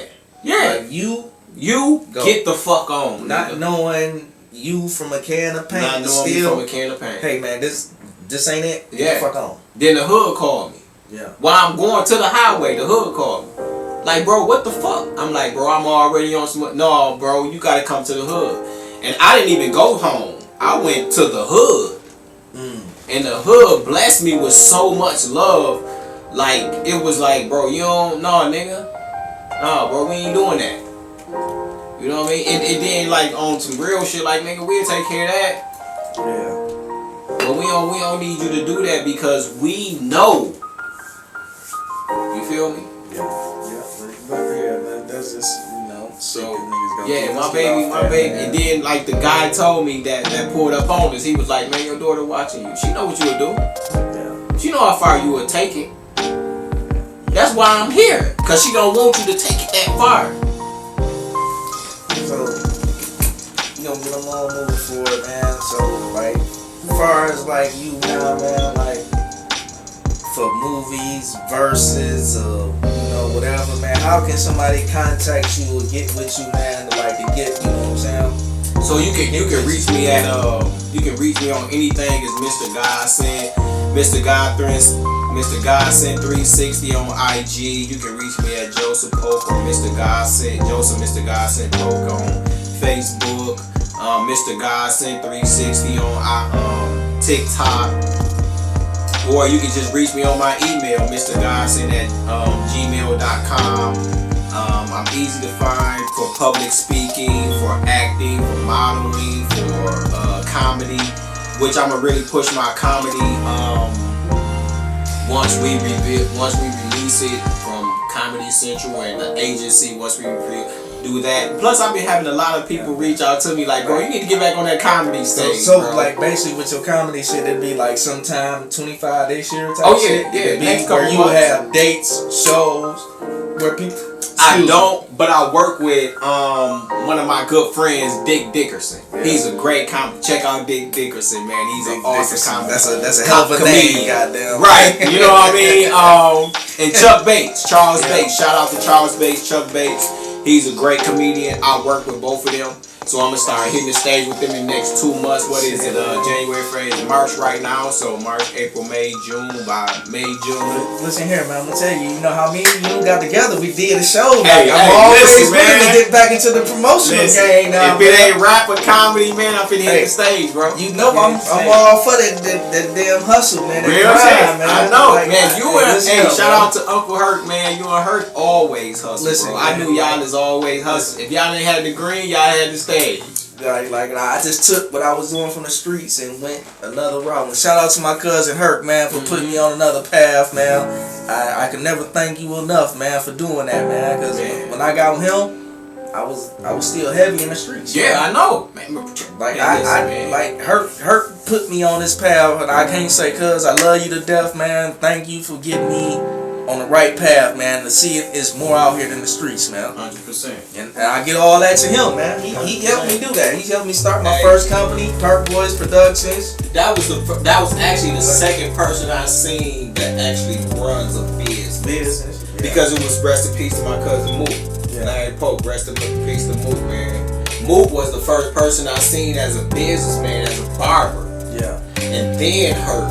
I mean, I'm talking about in our age bracket. Yeah. You know what I mean? That grew up what we was doing. Yeah. You know what I mean? And then when I seen Mook being, I didn't realize Mook was a businessman until I was hustling. and I brought product to his shop. And he was like, bro, what the fuck are you doing? I'm like, bro, I'm hustling. He like, no, nigga. Like not here, nigga. Like, take that shit down the street type. Bro, no, nigga, you got to move around, bro. You know what I mean? But you know, when you hustling and you in that street mentality, everybody's you know. Yeah, I know what you're saying. It's like So, y'all casualties right now. Yeah, nigga, yeah. Like, nigga. But then when I seen you and Hurt, when you and Hurt got the move and Hurt Pockets and all that, y'all got the move and J Jack plug with y'all.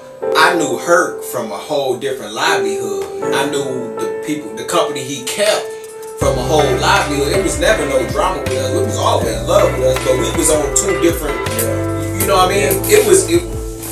It's do or die with my clique, with some of the cliques that I rock with, and them. That's my cousin, loving the death. But like in '99 when he first came home, man, he wasn't fucking with me because I was on a whole nother level. Like Hurt was not me, and like the relationship we got now. He come by, what's up, cuz, and he keep moving because I don't negative shit. I try to keep away, but when he came home in '99, I got shot that same goddamn year. I was out here in the streets. My cousin was like, man, I just came home, bro. I ain't fucking with you. Keep goddamn, you know what I'm saying? I couldn't be mad at him. No, 100%. You know what I'm saying? 100%. But as years goes on, we developed a relationship we got now, business shit, man, and it kept it moving. Like I said, I can't thank him enough for putting me in that direction, man. Yeah, man. And Hurt really the reason why I know you. Yeah. And J Jack. Yeah. Because he was on positive shit, man. Yo. Like I wouldn't know y'all if it wasn't for him. When we did that show, the first thing Hurt said was, bro, we doing the show. I say, bro, I got my nephew coming from Kentucky. Yeah. Come to do his thing, you know what I mean? We gonna rock the show and all that. He like, cool, bro. And the first thing he said was, bro, don't bring that bullshit.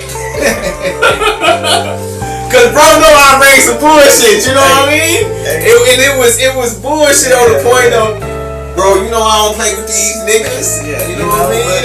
I was in the same boat. Yeah. All that shit at that point in time, even like with the car wash, all the shit we did at the club, that shit was all new to me, man. Yeah, me too. Like that shit was goddamn. We was bag boys, you know what I mean? I was fresh off the street. Yeah. Fresh off the street. We trying to figure this good shit out. Like that shit kind of was like, I ain't gonna say, but that shit was lame to me. I ain't with that bullshit, real shit. Nigga, I'ma keep it real, nigga. That shit was lame to me, dog. I'm used to hustling, bro. I'm like, we better sit here, goddamn, wait on niggas to come through for a party, nigga. Ain't finna do that. I say, nigga, this party money ain't shit, man. We ain't gonna make a couple thousand moving this shit right here. I'm like, nigga, I could run down the way and shoot this move, nigga. They 5 bands. Come on, man. Come on, talk my talk. Like, that's just but that nigga directed me in another way, man. Like I say, man, it's life-changing experiences, man. It's just a motherfucker, man. Because if I stayed on that path, man, who knows where the fuck I'd be at right now. No, I know. You wouldn't be here. I know I wouldn't be. It'll be time of death.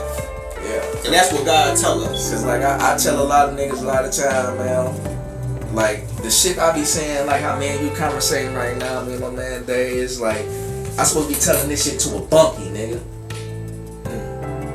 Me and my bunkie supposed to be having these conversations, bro. I'm supposed to be laid up on a bunk with a nigga somewhere talking about all this shit, man. I've done that. You know what I'm saying? I've been there. I ain't been there, but I know. I know. You know what I'm saying? You know how much you could...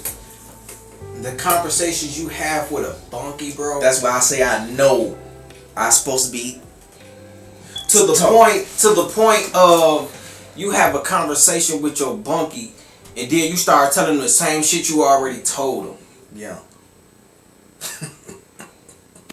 Like I be telling some of my homeboys, because I fuck with a lot of my Chi-Town niggas, you know what I mean? I made a bunch of trips to the shop. But I fuck with my Chi-Town niggas, man. I be talking to my Chi-Town niggas and they be like, bro, you lived a motherfucker life, bro. Yeah. Like from growing up on 10 to growing up on 7 to growing up on 6 to growing up on Parkwood to growing up in the projects to growing up in BV. Like my mama moved around more than the Phoenix Shakur, bro. Yeah. You know what I mean? But those different livelihoods, and then juvenile jail, prison, then the other cats you mingle with, then the hustling, then school, and then all this other shit, bro. Like, you have to put in perspective how good God has been to you. And everything I do, I'ma always bring it back to God. But if you when you talk this shit to your bunkies, you're gonna tell them you gonna continuously tell them the same or different stories, but you're gonna tell them the same stories. Yeah. You feel me? But then, like, what's after that? Right. You get a different bunkie and tell them the same story shit over and over. Like, You feel me? I understand what you're saying 100%, but Like, I never been there. Right. But I know, goddamn, I should be.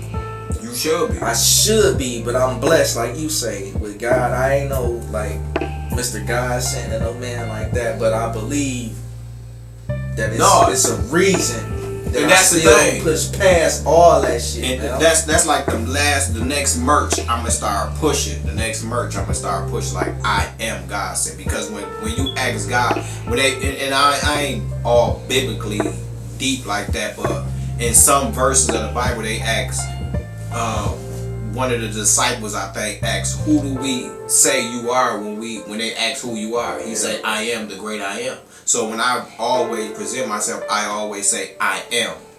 And that's the introduction of I am the great I am. Yeah. You know, I am God, but I am Godsent because I know where I'm from. And I know where the power that I possess. I know the adequacy that I can deliver things, and God is the one behind it. So if we can stand on that, and we can stand on anything, we understand. And then we go just to dip off into politics right quick. You know, the shit that's going on with the country, God can still use it for good. Yeah. God will always use you for good. You know what I mean? After all you've been through. Yeah. Hurt been through, I've been through, J Jack been through, everybody that we've been around, me and my homeboy CeeLo been through. It's if you give everything to God, bro, and me and my wife do this every day. You know what I mean? She always say, keep God first. Yeah. Everything secondary is gonna be blessed. That's from your business. You know, if you say, hey bro, I want Mr. Godsent on this show, Right. go to God first. God first.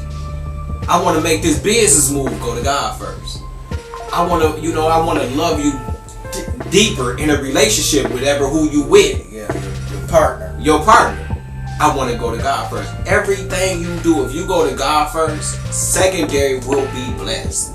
And that's truly what I believe, man. And it's not just because of where I grew up or what I did. I just know where I'm from. And that name that you got, Mr. Godsent, you ain't make that shit up. You No, feel that was given to you given to for a purpose. For a purpose. Like that really is a purpose for you when your man when you went through that shit. When Fro Baby was like, bro, you special, bro. You that shit really, and then you carried that shit. Yeah, cause Fro Baby been like, that's my cousin, but you know, Fro Baby been through foster care and all that other stuff. But he's always been around me. But he's always seen the different transactions that I made. You know what I mean? Even when we was hustling, man, Fro Baby used to hustle. Yeah. You know, Bay C, the dope place. You know, Bay C, you know what I mean? That was fair time. Yeah, fair time. But you do it, you move accordingly. You can't move through Bay City like you move through Saginaw and Flint. Nah, you feel me? You shoot, you don't. You feel me? Ain't no So, telling. hell no. You know what I mean? So when we was making moves and we was doing, man. You know, not rest in peace, but free Fro Baby, man. You know what I mean? Man, come on, man. When we was talking and he called me all the time, cause I take care of a lot of prison. It's a lot of things that people don't know that people in our positions do.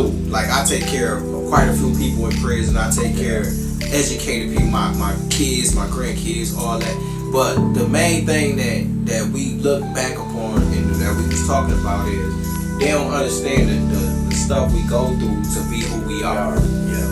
You know what I mean? We are to the point we at now. Yeah, to the point we at right now, because it took, and it's only one footprint in the sand that took us to get to where we are right now. Yeah. And it's a struggle. Goddamn. It's a struggle, man. It's a I fight. ain't gonna say it's a struggle. That's like you just said. That's a hell of a fight. It's a hell of a fight, man. Fight. It's You like, know, from growing up in the hood to being prosperous in your, like, I run a medical company. yeah. You know what I mean? I'm a phlebotomist, so I'm a floating phlebotomist, so I pick up different contracts with different companies to do my medicals, and then I act, and then I model, and then I do music. I got a model show coming up this month, and then I model, I act, I write, I'm a producer, I'm a director, I wear so many hats, Yeah. it gets tiresome. Yeah. But by the time you get home, you ain't got no room to be tired. You a man. Yeah, that's how I feel. Like yo, the hats You got wear, kids when you get home, so that's a whole different, the another hats you energy. wear, nigga. Yeah. What you just saying, all the shit you do, and then you still gotta come home and be a father, a husband. Oh, that man. shit is hard. People Man. don't know that shit. Like, Come on, like man. I wear some hats too, but people don't know. Look at that. Like when I come home, I'm still a father, man. You gotta boost that I energy ain't no back up. husband yet, like how you know you married, got a wife, but I'm still a relationship nigga. I've been with my girl like shit. We should be married, like 10 years. like I can't even count, like Right. fucking 16, 15, 12, some shit. I don't know. 100%. Long time. 100%. You know what I'm saying? I stopped counting because I ain't good at that kind of shit. That's what she get mad at me about, that kind of shit too, because I can't tell her how long. Like, hey, baby, it's forever, shit. You know what I'm You know what I saying? mean? But you know what I'm saying? But it's, that kind of shit right there is like, it means a lot, man. And it's hard to do that shit. Like, you might go to work, come home, you still gotta be that husband, father, the motherfucking provider. But I couldn't, you know, most cats wouldn't be able to tell you they day. I can tell you my one day. My one day, and One most day cats is be rough. like, nah, bro, I'm good. That's just one day. I'm gonna be a single nigga and I ain't gotta do all this other shit. I don't want no kid. Cause my one day is my 4 o'clock. I wake up at 4 o'clock. AM. I ain't gotta be to work at 6. So my 4 o'clock is either I'm gonna lay here, cuddle with my wife and all that. But my 4 o'clock, I'd rather get up and give God's time for a half an hour. But in that hour and a half, I'm gonna give God's time, and then I'm gonna work out because I love to work. I gotta get that energy off, and I'm gonna work out in the morning before I go to work. And then when I go to work, I got medical contracts to fulfill with people, so I'm gonna go do my work from 6 to 2, 6 a.m., 2 p.m. When I get off at 6 a.m., 2 p.m., 2 p.m. I'm at home. Still no time to lounge around because I gotta clean. If I don't clean, then I gotta cook. If I don't cook, I gotta straighten up everything. And it's mainly because I don't want my woman to do everything when she get home because she's stressed at work too. I'm stressed at work too. But still, I don't want her to feel the stress that she feel at work. So when she get home, she got time to do what she need to do with the Relax, kids. be comfortable. Exactly. I don't have to come home to anxiety. Come on, man. I got to feel. You feel me? We going through the same I understand. You feel me? That's Real why I say shit. that, like- So when I get home, it ain't for me to relax. Yeah. It's for me to make preparations for so she can have an easier day. Yeah. So when she get home, she ain't got to stress about washing the dishes and getting prepping food for cook. Most of the time, I'm gonna cook. Cause I love to cook. Cause I love to eat. You feel me? Me and And the same even if it's- boat, you man. feel me? So sometimes she need to cook, then you know that's her time to cook or her time to clean. But one day she don't have to do when she get home. If I get home before she get home, she never have to worry about cleaning. Yeah. I'm gonna clean. I'm gonna do this to make it easier for her. Then we gotta get the kids in school. Get them started on what they need to do for when mama get home, so mama gonna teach them the rest of the shit. While mama teaching the rest of the shit, I'm gonna go finish this shit. And then if I don't got a movie or a comedy or anything else outside of that, if I do, everything prep for her to get home. Right. So if everything prep for her to get home, when I'm finna get ready and bust up to go to do this stand-up comedy, or go to this movie show, or do whatever I need to do, everything already set. Ain't no pressure on her. She just good. She can freely go cook, or she can freely do what she need to do. Chill, you ain't gotta. Exactly. Pressure is off you. I can go do what I need to do. So when I go do what I need to do, I'm gonna go to the new movie set or comedy stand or public speaking, when I talk to the juveniles or young men or young women about anything, I can freely go do that. Then when I get home, it's a plate in the microwave, the house clean, comfort. or everything straight when I get home because everything been took care of before I left home. So when I get home, it's like cool. I go home, she probably up or she probably sleep. The kids sleep. I get to kiss them good night, all that. That's what's up, man. That's real man life shit, bro. Like being a man, father, husband, all that kind of shit is like real responsibilities that some niggas run from that kind of shit, bro. Man, because there's different stages. There's male, there's boy, and there's man. Some niggas can't handle that kind of pressure. Yeah, no, not saying they might be financially stable, but they can't handle that pressure as a man to take care of them responsibilities and be there and think all I gotta do is give her some money type shit. That's real shit. Just throw money at it. Yeah. Like I could just give her some money, man, and everything will be alright. But that kind of shit all the time don't pan out, man. Man, and it is no smite at women or anything like that, but I don't think women understand the pressure that men go through. Not businessmen that's not like us. I'm talking about men that's us that been through what we've been through and come from where we come from. Why you saying that? Like, not to get off the subject, man, but I break this shit down. I tell this shit to my girl, my homeboys, everybody. This scenario right here, like, us could be out at a bar. I could step on a nigga's shoe. That nigga want to kill me. But that my girl or the woman or whoever can step on that same killer shoe and I'll buy you a drink, baby. What's your name? What's up, baby? What's your... Yeah, 100%. That nigga want to blow my brains out. Come on, dog. Talk your shit. You know what I'm saying? Yeah. But that same nigga killer buy her a drink for stepping on his shoe. Real nigga want to kill me, though. Yeah, real shit. You know what I'm saying? Real shit. Like, but then there's, I always, and J Jack laugh at me when I say this. I say that's the accolades of a black man. He like, what? I said, yeah, that's the trophies of a black man. Yeah, it's hard. Because I survived that night to come home to you. It's hard. To be a husband, a father, a protector, a provider for you. But you have no idea what I had to go through to get home to get to you. Yeah. Not even, no. We gonna go a step deeper though. We gonna go into the mentality of a man. From where we come from. Because we come from trauma, bro. Yeah. We don't come from love. We don't come from lust. We don't come from none of that. Our parents ain't have that. No. We come from trauma, bro. Yeah. So it took trauma. I had to get over trauma because I know what this nigga wanted to do. Yes. So it took me for me not to fuck what this nigga wanted to do. Yeah. I know what I'ma do. Yeah. So fuck what he wanted to do. I'ma come home to you for not doing what I wanted to do to him to get home to you. But I knew what he wanted to do.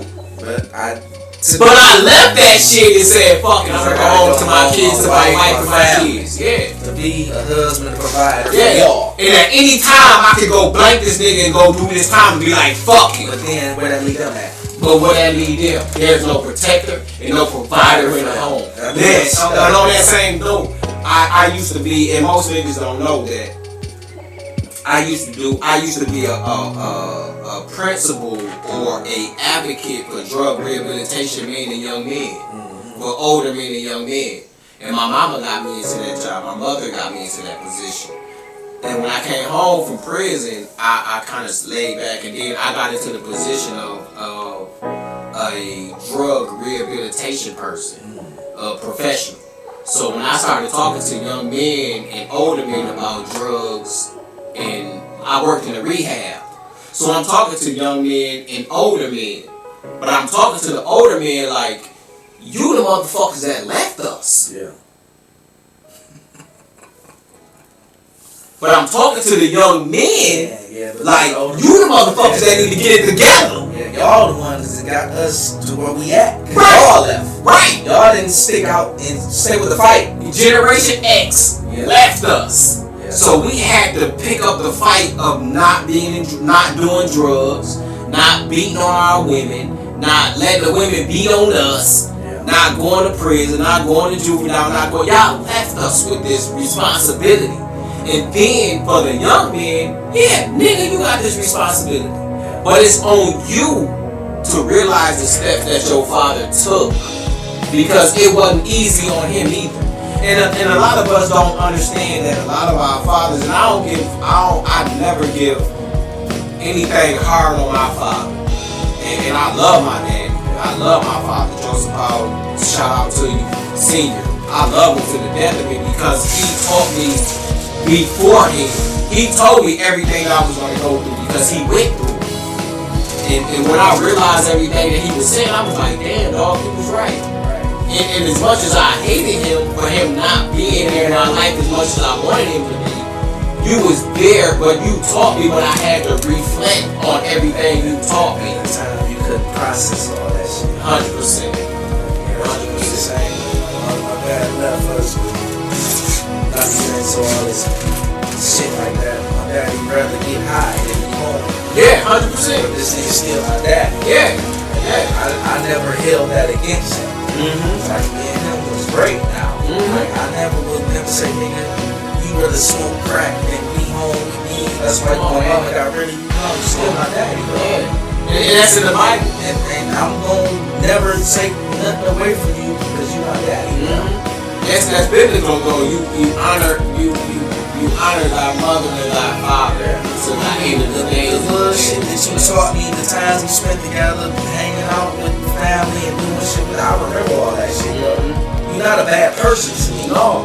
A habit is a habit. Come on. I'm not gonna let your habit dictate my relationship with you.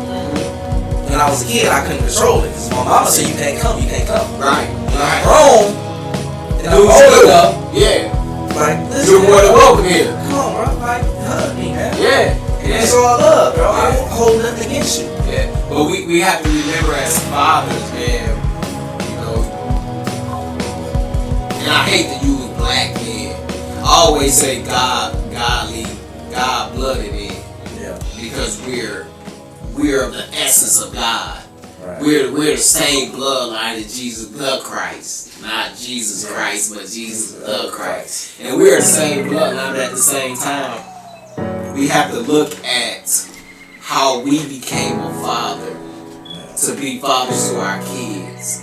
And we ain't just fathers to our kids, bro. We fathers to generations. It's a generation thing, man. Generations. Because they friends ain't have fathers. Yeah. So they come to our house, they migrate to our house to what?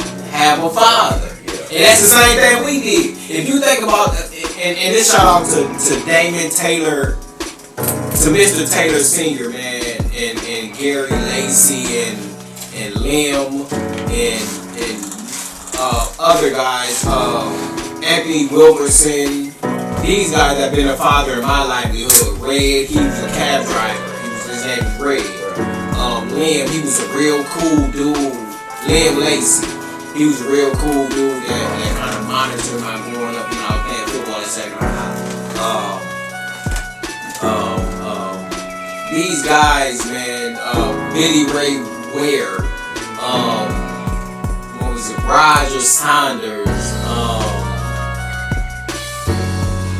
what is his dog name? He was Lawrence Easter. These are guys that paved the way to pay father figure in my life. I didn't have a father figure in my life. My dad, and I love my daddy, but he was a pimp. He was a hustler. You know what I mean? And he lived his livelihood, but at the same time, these are guys that paved the way for me to be a father. Cause I didn't have a father in my life. So with Anthony Wilkerson, I can remember him taking care of his family. Yeah. So he showed me how to be a father. Damon, Edmund Taylor Sr., he taught me how to be a father because I didn't have a father. And there's no spite against my father because he did the best that he could.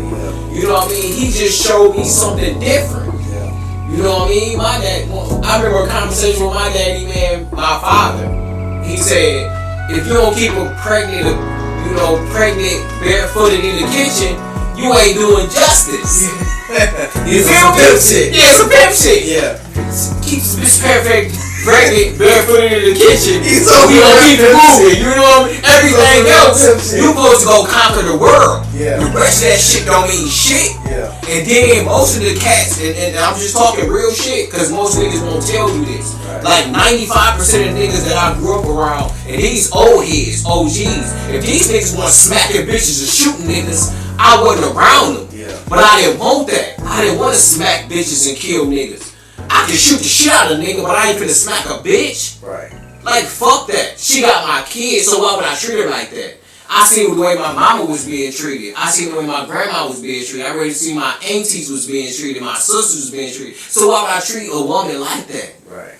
But if it was about these niggas know I beat the shit out of them or shoot the shit out of them. I ain't give a fuck, bro. Come on, you knew me. You knew me from the streets.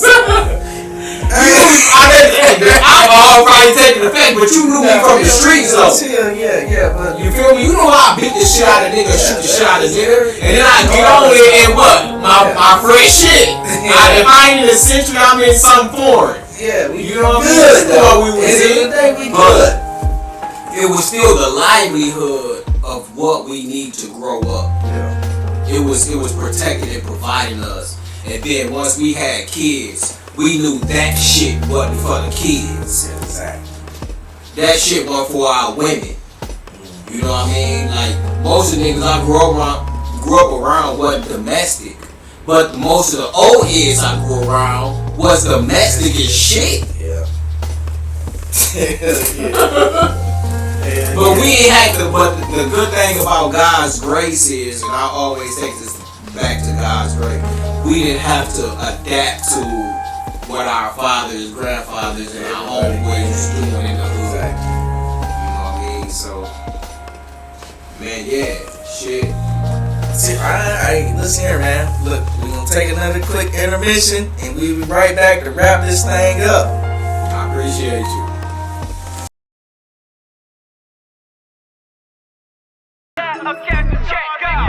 Presidential swag, presidential sell, continental John Wick, presidential live. Drop the bag, that was for the crew. I did it once, you can do this shit too. Things I don't do, fuck around and play with them. Alphabet nigga took a L, K hit them. You survive any attack, better be glad, bang. We drop bombs round here, Hitville. Alright, now we back once again, man, with my man Joe Polk. And we finna wrap this thing on up, man. In this conversation, man. It been good. I thank everybody for watching, subscribe, like, comment, do all that shit, man. So we gonna get back to it, man. Like, let everybody know, man, where can they, like, if somebody wanted to, like, get in contact with you for a movie, a verse, your rap or whatever, how can people contact you, man? So you can contact me on my email, Mr. Godsent at gmail.com. That's Godsent with a T, M-R period, G-R-D-O-S-E-N-T at gmail.com. You can reach me on Facebook, Joseph Mr. Godsent Polk. Everything that you find out, everything that I know where I'm from, so I say Mr. Godsent. You can meet you at Mr. Godsent 360. That's on TikTok and that's on Instagram, IG. So anything Mr. Godsent, man, find me on it, holler at me, email me, send me an inbox, send me a text, send me a DM, and I'm always there. As far as my comedy, I'm just getting back to that because my movies, I've been on like a 3 or 4 year run, so I'm gonna tell y'all what's good about me. I've been like a 3 or 4 year run with my movies. I'm like 30, 40 movies in deep right now. You catch me on IMBD Pro at Joseph Godsent, Mr. Godsent. Joseph Godsent, Mr. Polk, Joseph Mr. Godsent Polk on IMBD Pro. You can see what everything that I'm doing on there, but right this year, 2025, I'm really pushing my comedy because a lot of people tell me to get back on the stage. But I haven't been getting able to get back on the stage because I've really been doing my movies. My music, I've really taken a back seat to it. But you can catch me on all streams on my music, Apple, YouTube, anything Mr. Godsent. That's with a T at the end, M-R-G-O-D-S-E-N-T. And that's for my music. My comedy is the same thing. My acting, my modeling, my music. I got a model show this month. I got a model show next month. I got a comedy show next month, and I'm gonna start booking them all this year. My music, you really won't catch me on tour anymore about doing my music, but you can catch me on YouTube and on all streams. Mr. Godsent on my music. Acting, you can always catch me on IMBD Pro or YouTube or Facebook or Instagram, because I promote any and everything that I'm doing as far as my movies. I am a director and a producer now and a writer, because I just wrote my second movie called Surgical. We are doing another movie that I just wrote with assistance. Really a good movie. We're gonna do that. I can't tell you the name of it. The other two, I can't tell you the movie with them either, because we're gonna put them in production real soon. We don't want nobody to steal the name, because they're really unique.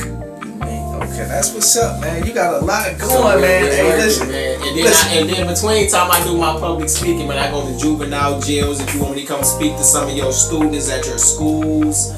I do run my own medical career, my own medical stuff. I really work that from 6 a.m. to 2 p.m.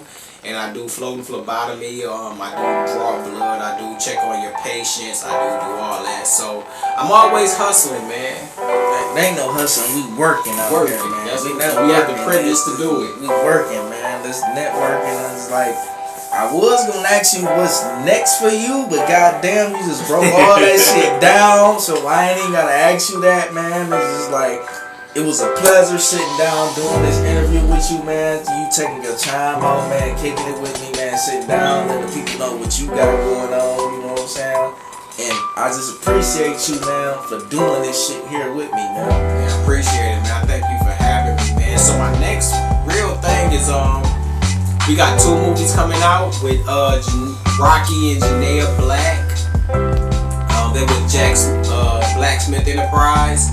We got Missing, a movie called Missing, and we got a movie called Ultimate Vendetta that's just gonna drop. Me and Taylor Smith, me and Taylor One production. We are in conversation of one. Like I said, me and Forever 21, we just wrote a movie. We got that. We finna put it to working. Me and Melinda, we got a movie that we just wrote, put in the making, called Surgical. I do got one called The Jokester that I just wrote for myself.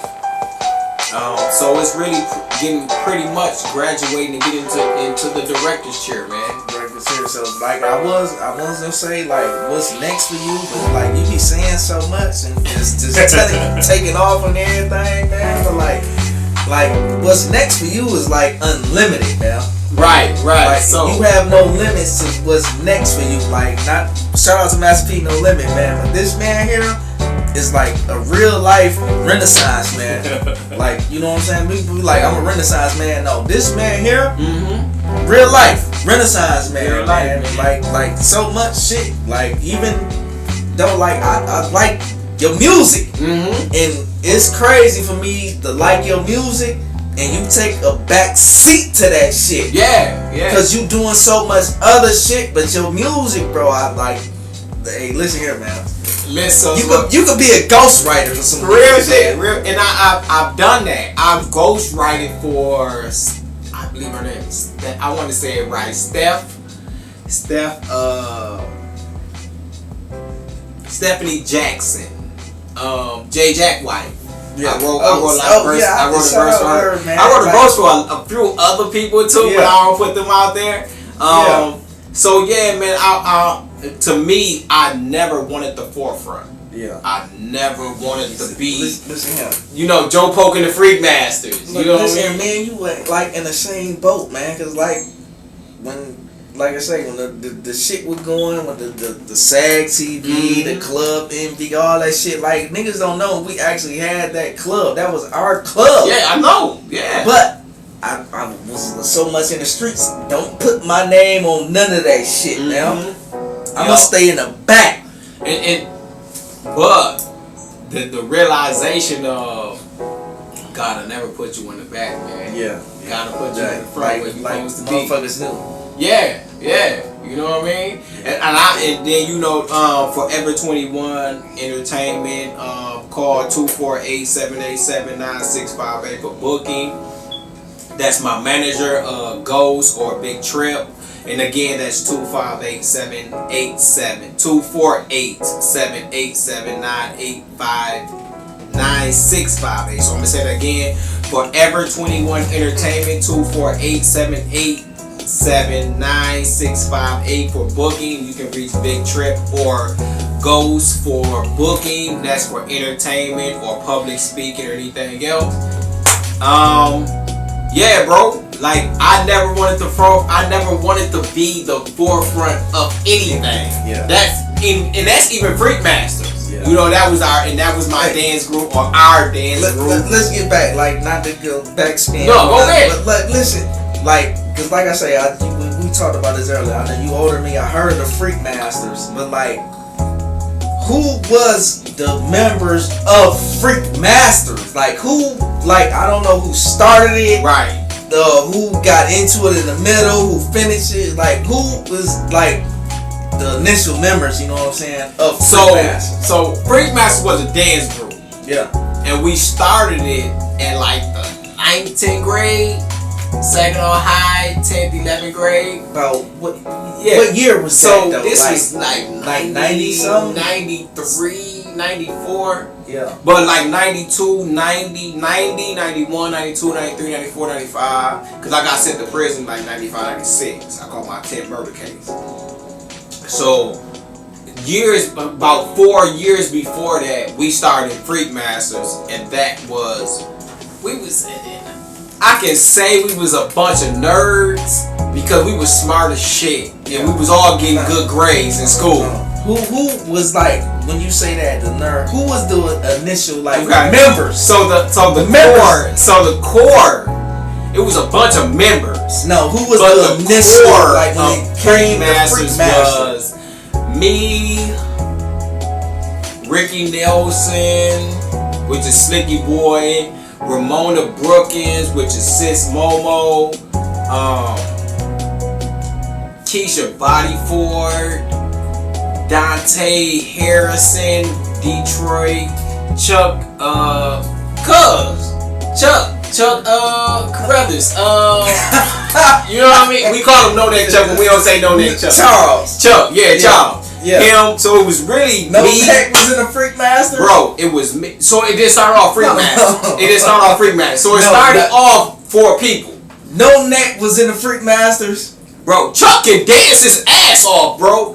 Most niggas don't know that because it was the era of niggas can't dance. You know what I mean? Like, nigga, you ain't no gangster if you dancing, nigga. That's what I'm saying. Like, No Neck, no. Yeah, me, No Neck Chuck, Cuz, Tay, Detroit Bird Street, Yeah. Tay Harris. Me, Chuck, Tay, and Cuz, Ricky Nelson, Slicky Boy. Yeah. It was only us 4, but we only started off as only 4 hoes. Now you can take that how you want to take it. That was y'all name? That was our name. Before Only 4 hoes. Master came in, y'all was only 4 hoes. We was only 4 hoes. So you can take it how you want to take it. Either we only 4 hoes or we only 4 hoes. Like, You feel me? It's 2 different definitions. Right. So we started off like that. And all 4 of us could dance. Yeah. But Rick ain't want to dance. Chuck ain't want to dance. Tay ain't want to dance. I wanted to dance because I'm a dancing ass nigga. Yeah. But at the same time, you know what I get into. You know what I feel? Don't You let feel this me? shit fool you. Don't let this shit fool you. You feel me? So once I realized that they didn't want to do what I wanted to do, and that's trying to shape the narrative of us hustling, shooting, and killing, and all that shit on the street life. Tay kind of went off to and you know Bird Street. You know, Yeah. we do our thing. What up, Bird? You feel me? 10th and Bird. What up, Bird Street? You know what they do. Yeah. Chuck went off to Ram Boys. What up, Ram Boys? Throw it up. You feel me? East side, baby. Ram Boys did what they did. Chuck and Ralph and all them. Yup, Bird Boys. Slicky Boy went over to like the what was that? The Evans. You know the Evans, Derek and Rick and all them. I know the younger Evans. Right. So he started hanging with them. I don't know the old. I know the younger Evans. You feel me? So I started really rocking with the Freak Masters, and that was Momo, which is Mona Brookins. That was Kiki, Keisha Bodyford, Termanisha Broaden, Billy Broaden, Kendrick Sanders, Solo, my nigga K Solo, Melva, Shalane Atkins, Shay Shay. It was a bunch of us, bro, and it was mainly more female than it was male. So y'all, Tony Morgan, so y'all really wasn't a gang, y'all. No, clique. We was never a gang. We was only a dance group. Yeah. Now the people that was, you know, Momo from Chi-Town, so she was already GD gangster. So it was mainly just the dance group. Yeah. But it was a lot of us that was in different. So the Freak Masters just wasn't like just a dance group. Y'all was branched off, kind of like. Right, we was a collect. We was a group. We was a group of collective members that was representing different sides of towns. Yeah. So I think that's what made us be able to go to different side of towns without any hassle. Or without any, you know, other gangs trying to get at it. Because it was like, hey, I'm Freak Master, but I'm from this side, but this my people from over here. Right. We all together. And then a a few members that was from the Freak Masters had a lot of pull on different sides of towns. Yeah. So it kind of really played into effect of when we need to go on those side of towns and those house parties and those shows. Itself out. Yeah, we wouldn't have a lot of kickback. But if we had kickback, niggas already knew, or females already knew that the females we was with will beat the shit out of you. Or the niggas we was with really with the gunplay or with the violence. You know what I mean? So it really wasn't a hassle to go over there. So that was really the freak. And then I can say we was a bunch of nerds because most of us got 4.0 average in school. We was all pretty much A-B students in school. It was just when we got out of school, this was the only thing for us. That's just like we go out, dance, have fun, party. Right. School shit ain't got nothing to do with doing what we doing outside of here. Because just because I can dance don't mean I can't be smart. So I could be a dumb dancing nigga. Right.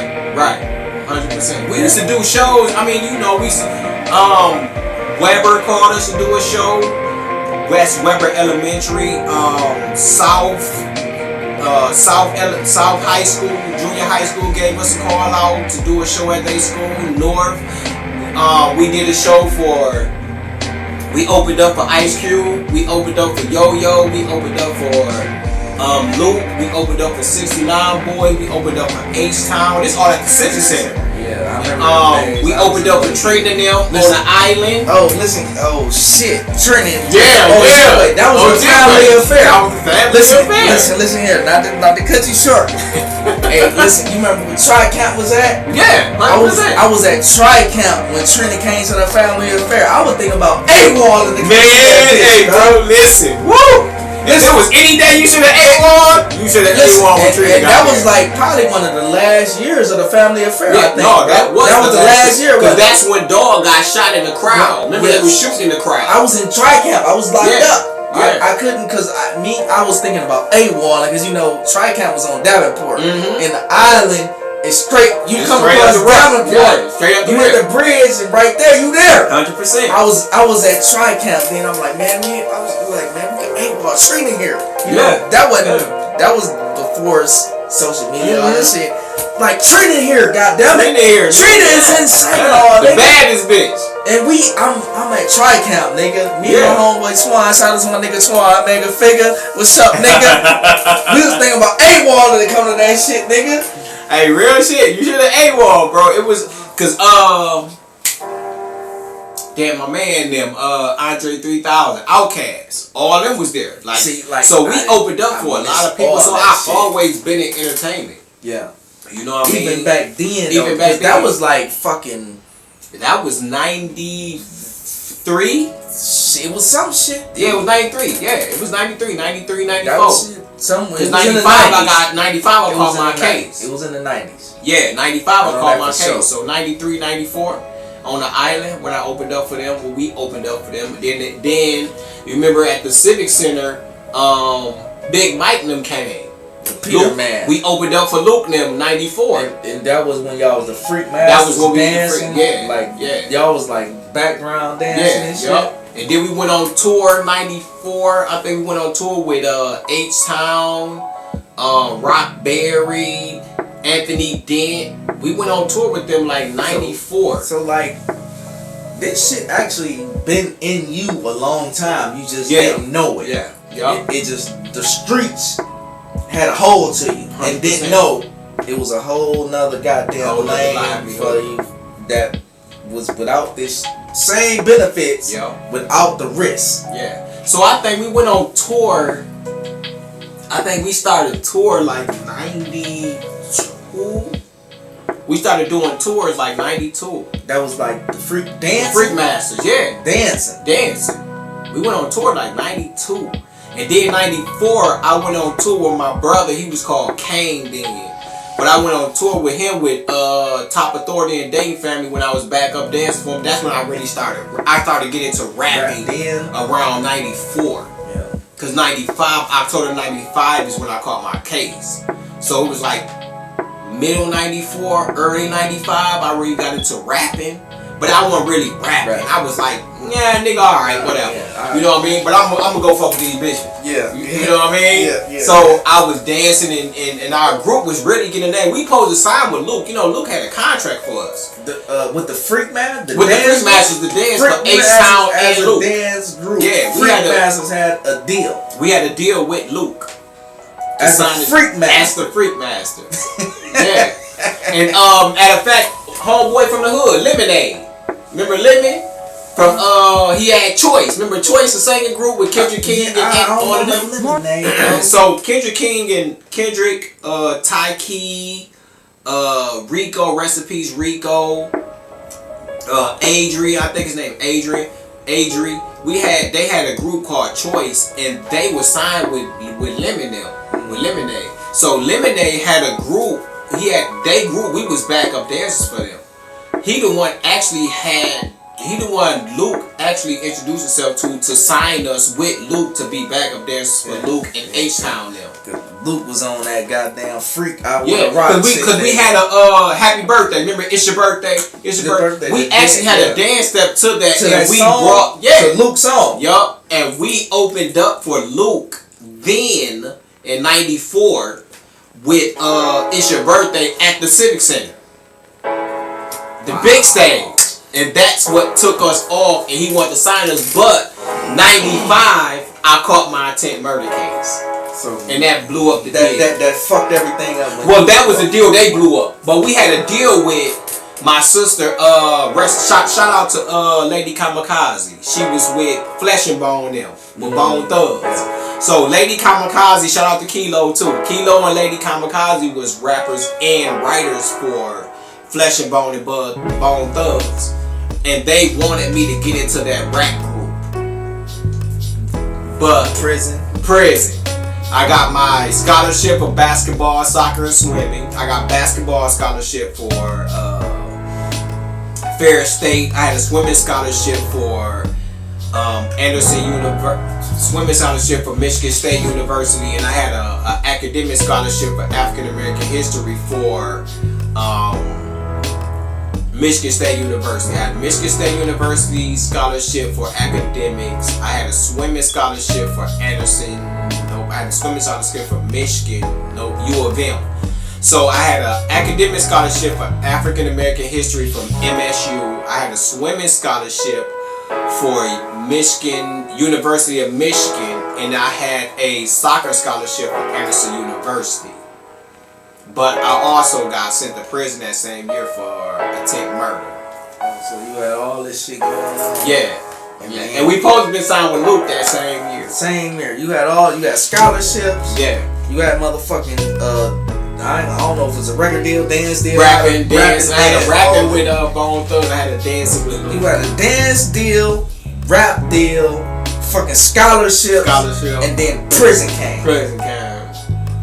Bro was crossing, man. Because I was still living that life. Right. Yeah, but guess what? That's why you are Mr. Godsent. That's why I'm Mr. God. Yes, sir. That's exactly why you that, man. Yes, sir. All that shit there, because I don't know too many people that can say some Yeah. shit like They had still that. here though. And still here had them crossroads that you motherfucking went the other way on, not by choice, but you still here prospering, moving on, and keeping it going. It's not ending here now. And with that being said, man, like, you gonna end this thing here. Like, is anything you wanna say to your fans, your you know what I'm saying, your people, or anything like, you know Man, what I'm saying? I can say is, you know, as a man, as a father, as a protector, as a provider, as a man that's trying to build a business in this industry, as a father trying to build a business, as a husband, as a just an alright man and individual. First of all, you want to give everything to God. You want to, every and anything you want to give to God. Every and anything. Anything that you want to do in life, from the time you wake up in the morning to the time that you go to bed, you want to give God everything. God, where do I want to go with this? God, what do I want to do with this? You get a business deal, you want to go to God. You want to get a relationship deal, you want to go to God. You want to get a rapping deal, you want to go to God. Anything that you want to do in life, you confront God first. And that's the first thing I want to say. When you're going through trials and tribulations, because your lips are as close to God's ears as you can think possible. I will not stress this as much, man. When you think you can, man, I'm gonna give you a quick story. I was going through this housing situation. Like, living for you personally? Living for me personally. Living for me personally, right? So, and it's around the time I stopped hustling. So everything that I have from hustling is in this house. You feel me? Yeah. So me and God had this conversation. I'm gonna move you into this other house. I'm gonna allow you to have the luxury that you have. You just can't take everything that you brought with you. Everything that's in this house, you can't take with you. Why is that though? Because it was drawn by sin. It was drawn by selling drugs. Bad shit. Yeah. This shit can't come with you. Not the furniture, not the TV, not the bed, not the exercise, none of this shit. Anything that would draw from blood money, you will not take this with you. Not the car, not the trucks, not the rims, not the... All this shit got to stay. All this shit gonna get burnt up and left. Now what would you do? Back to me personally? No, I'm just saying. What would you do? So me being the man that I am, and I want to follow God's heart as much as possible, I'm gonna leave that shit because I understand one thing and one thing possible, one thing and one thing only. If God can make it happen for you, God can replace it. Yeah. And it is gonna come tenfold. It's gonna come tenfold. Right now, I have a beautiful wife. I have beautiful children. I have a beautiful home. I have a beautiful career. I have beautiful careers. Career. And I give, bro, when I tell you everything that I give to God is everything that I give to God, bro. And that's the only thing I can tell the people. If I would tell you anything, whether you in juvenile jail, prison, in the streets, living on the streets, I've lived in an abandoned home, and it's just one about you. It was because I was a hard-headed ass little nigga, man. I could have stayed in my grandma's house. I didn't want to because I wanted everything for me. Yeah. I slept in abandoned houses. I slept in abandoned cars. I sold dope. I've done shit that I would never be ever be proud of, but I'm not ashamed of because God already erased that from my record. You know what I mean? Even my prison record, God erased that. I went to the courts to eradicate my record, to expunge my record. You know what I mean? But listen, bro, I can never tell you that I did anything on my own. I would never give you that. I will never get as far as sitting here. I can never tell you that I survived the shootouts and the stabs, the shootouts and the knife swinging and the riot fights. I've been in so many riot fights, even in high school. I've been in so many shoots out, even in the hood. I've been in so many other bullshit. You know what I mean? Past relationships, trying to be a player, a Mac, a pimp, or all that shit you saying.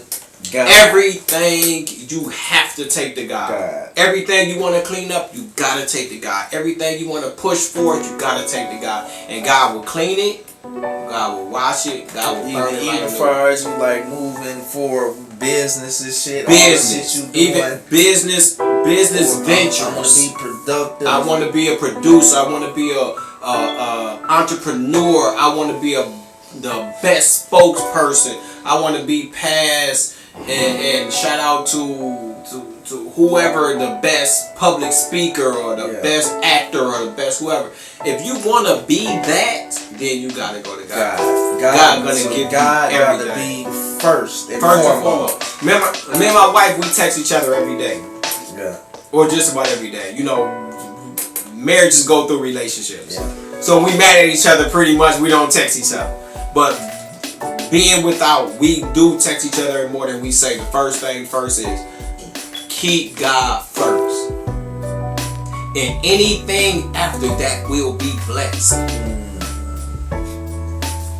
That's what's up, man. You gotta keep God first. Everything after that, no matter what you do. I don't care if you're an alcoholic, you a weed head. I worked in drug rehabilitation facilities. And the same thing I used to tell them, the same thing I'm telling you. You gotta keep God first. No matter what, if you want to get over depression, you want to get over anxiety, you want to get over eating too much, you want to get over obesity, whatever you want to get over, cancer, whatever you want to do first, you have to put God first. Anything else after that, you got to believe in God and the plan that you draw it up. Just the same way you draw up to be successful, just the way you draw up to be a great father to your kids. You want to be successful in being a financial entrepreneur. Whatever you want to be, you have to go to God. I want to be the fucking best construction worker. You got to go to God first. If you work for fucking Wendy's, I want to be the you got to be the best Wendy's manager. You want to be the best burger flipper. You want to be the best French fry maker. You want to be whatever you have to do. I'm going to tell you. You have to go to God first. Now, I'm not saying, and this is no smite, and most people say, well, we believe in Jesus Christ. It's not Jesus Christ that's going to get you there. Yeah. It's Jesus with the Christ that God put into Jesus. It's called Jesus the Christ. It's the word. Me and my manager, we talk about this a lot. It's the word play that Satan put on you. Mm. You feel me? Because there's some word that you can take off, some word that you can put in. Yeah. That gives you the blessing. But at the same time, man, if it's not God all powerful, God all merciful, God all planning, God all beautiful, God all loving, God all graceful. If it's not God that's in the midst of everything, I don't care if you making cereal. I'm just being real, bro. Yeah, like most people be like, man, you be on some bullshit like you holier than thou, bro. And one thing I can tell you, I ain't holier than thou. Yeah. I done so much shit in these streets. But I ain't holier than thou by no means necessary, bro. I'm not perfect by no means necessary. But one thing I know that you can take to the grave with me, my lips is close to God's ears, bro. Because everything that I ask God for, God has granted it. I don't care if it's women. I don't care if it's, and we can't say sometimes drugs. You be like, hey, bro, I made it home with this pound or this half of key or whatever. Yeah.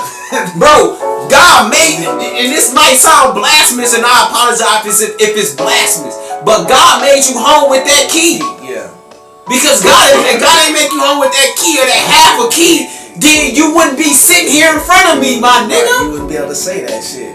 Like my nigga, I'm gonna tell you a quick story, bro. My nigga, this is my ace. This is my ace, bro. My ace, man. We take trips all the time.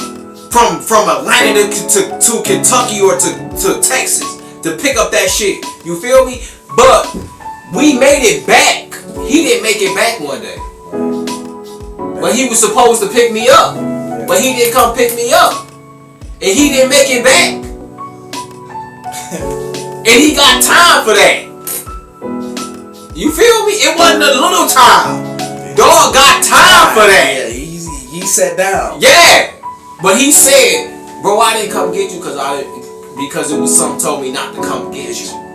Yeah. It was a reason I didn't come. So the 10 to 15 years that he got was because he didn't come get me. And it wasn't because he didn't come get me. It was the word of God told him to not come get me. Everything. I'm Mr. Godsent, so everything that I put in has to be God-sent. And you moving like forward with that. Everything is God's timing. So if I got to go do a movie, or I got to go do a play, or I got to go do a comedy, or I got to go do a model show, or I got to go do this, all that shit is God. You can ask my manager, bro. I can bring my manager in right now. It's many times we posted when and did a show, and God was like, nah. And then when he leave that show, guess what happened? It was a shootout or a fight. Some shit that you shouldn't have Some been shit part I of. shouldn't have been no part of, bro. No part of. But I'm at home comfortable, protecting and providing for my family. So if it's anything I can tell anybody that wants to do modeling, acting, music, public speaking, I do a lot of stuff. I wear a lot of hats, but I do not move unless it's God's time. So the motherfucker can tell you right now, hey man, come to Cali right now. We got a role for you, but if God didn't give you that, if it's not God's timing, bro, I'm not. You'll be like, you know what? I don't know how much money it is. Yeah. I don't care who in this movie. I'm good. I done that. I done turned down a lot of money. I done turned down a lot of opportunities. Like not to get into that, like, but like say you turned down a lot of shit down. Like you turned down some movie roles with some famous people. Not to throw them people out there, but like who like you turned down a movie role doing with like just say one person you turned down a role for. Like, so I had a movie role in Atlanta, and it was like it was around the corner or down the street from Atlanta. It was like Atlanta Housewives or whatever. That real? I don't. Yeah, I don't really watch it either. But I was told to watch them to see to be caught up with everything that we're doing. Yeah. And we were shooting a movie around the corner from Atlanta Housewives or whoever they were, and it was like I'm not hesitating to go ahead. No, real shit. Listen, so it was like a gay role, and they wanted you to be like some shit.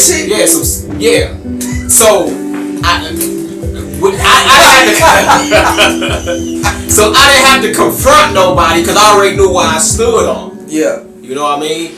But at the same time, in these roles, you want to expose yourself as gay or happy or whatever. But I ain't with that, so I know what I'm gonna stand on.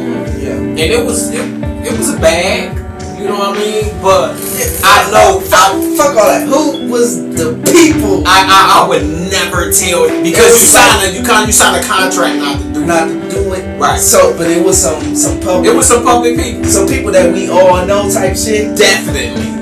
Atlanta. All I can say is Atlanta indefinitely. You know what I mean? So I'm not gonna be balls deep in a chick and I'm married and I know my kids gonna see this and my daughter Emily and Emerson, but Emily is highly fucking intelligent. And she gonna be like, Daddy, why you sleeping with this lady and mom at home? It was some names that we all know. Oh yeah, definitely. And they were trying to put you in that kind of put me in a uncomfortable role. Yeah, cause like, listen, I know like not to keep and all that shit, but I know people like that was down there and they turned down. Like I know. Yeah, so people that was presented the opportunities to be in love and hip hop and all that kind of shit, but they was born, so the people that got them didn't want them. But see, this the conversation of a producer and a writer. No, I know. If you don't do it, the black girl, the girl that run this shit, not throwing her name out there. Yeah. But this is the thing, though. If you don't do it, somebody else will. Somebody else will for lesser pay and publicity. And trust me, somebody else is gonna do it. Yeah, they gonna do it. You know what I mean? But it's just not you. And that's and real shit. That's even in Detroit, bro. Like anywhere you shoot a film, I can't say it's just Hollywood. Yeah. In Detroit, they're trying to set you up for that shit. There's a lot of weird shit going on in Detroit too. Yeah, that shit every goddamn where, man. Like, but anyway, man, fuck all that other shit, man. We here. Hold on, don't take that shot yet.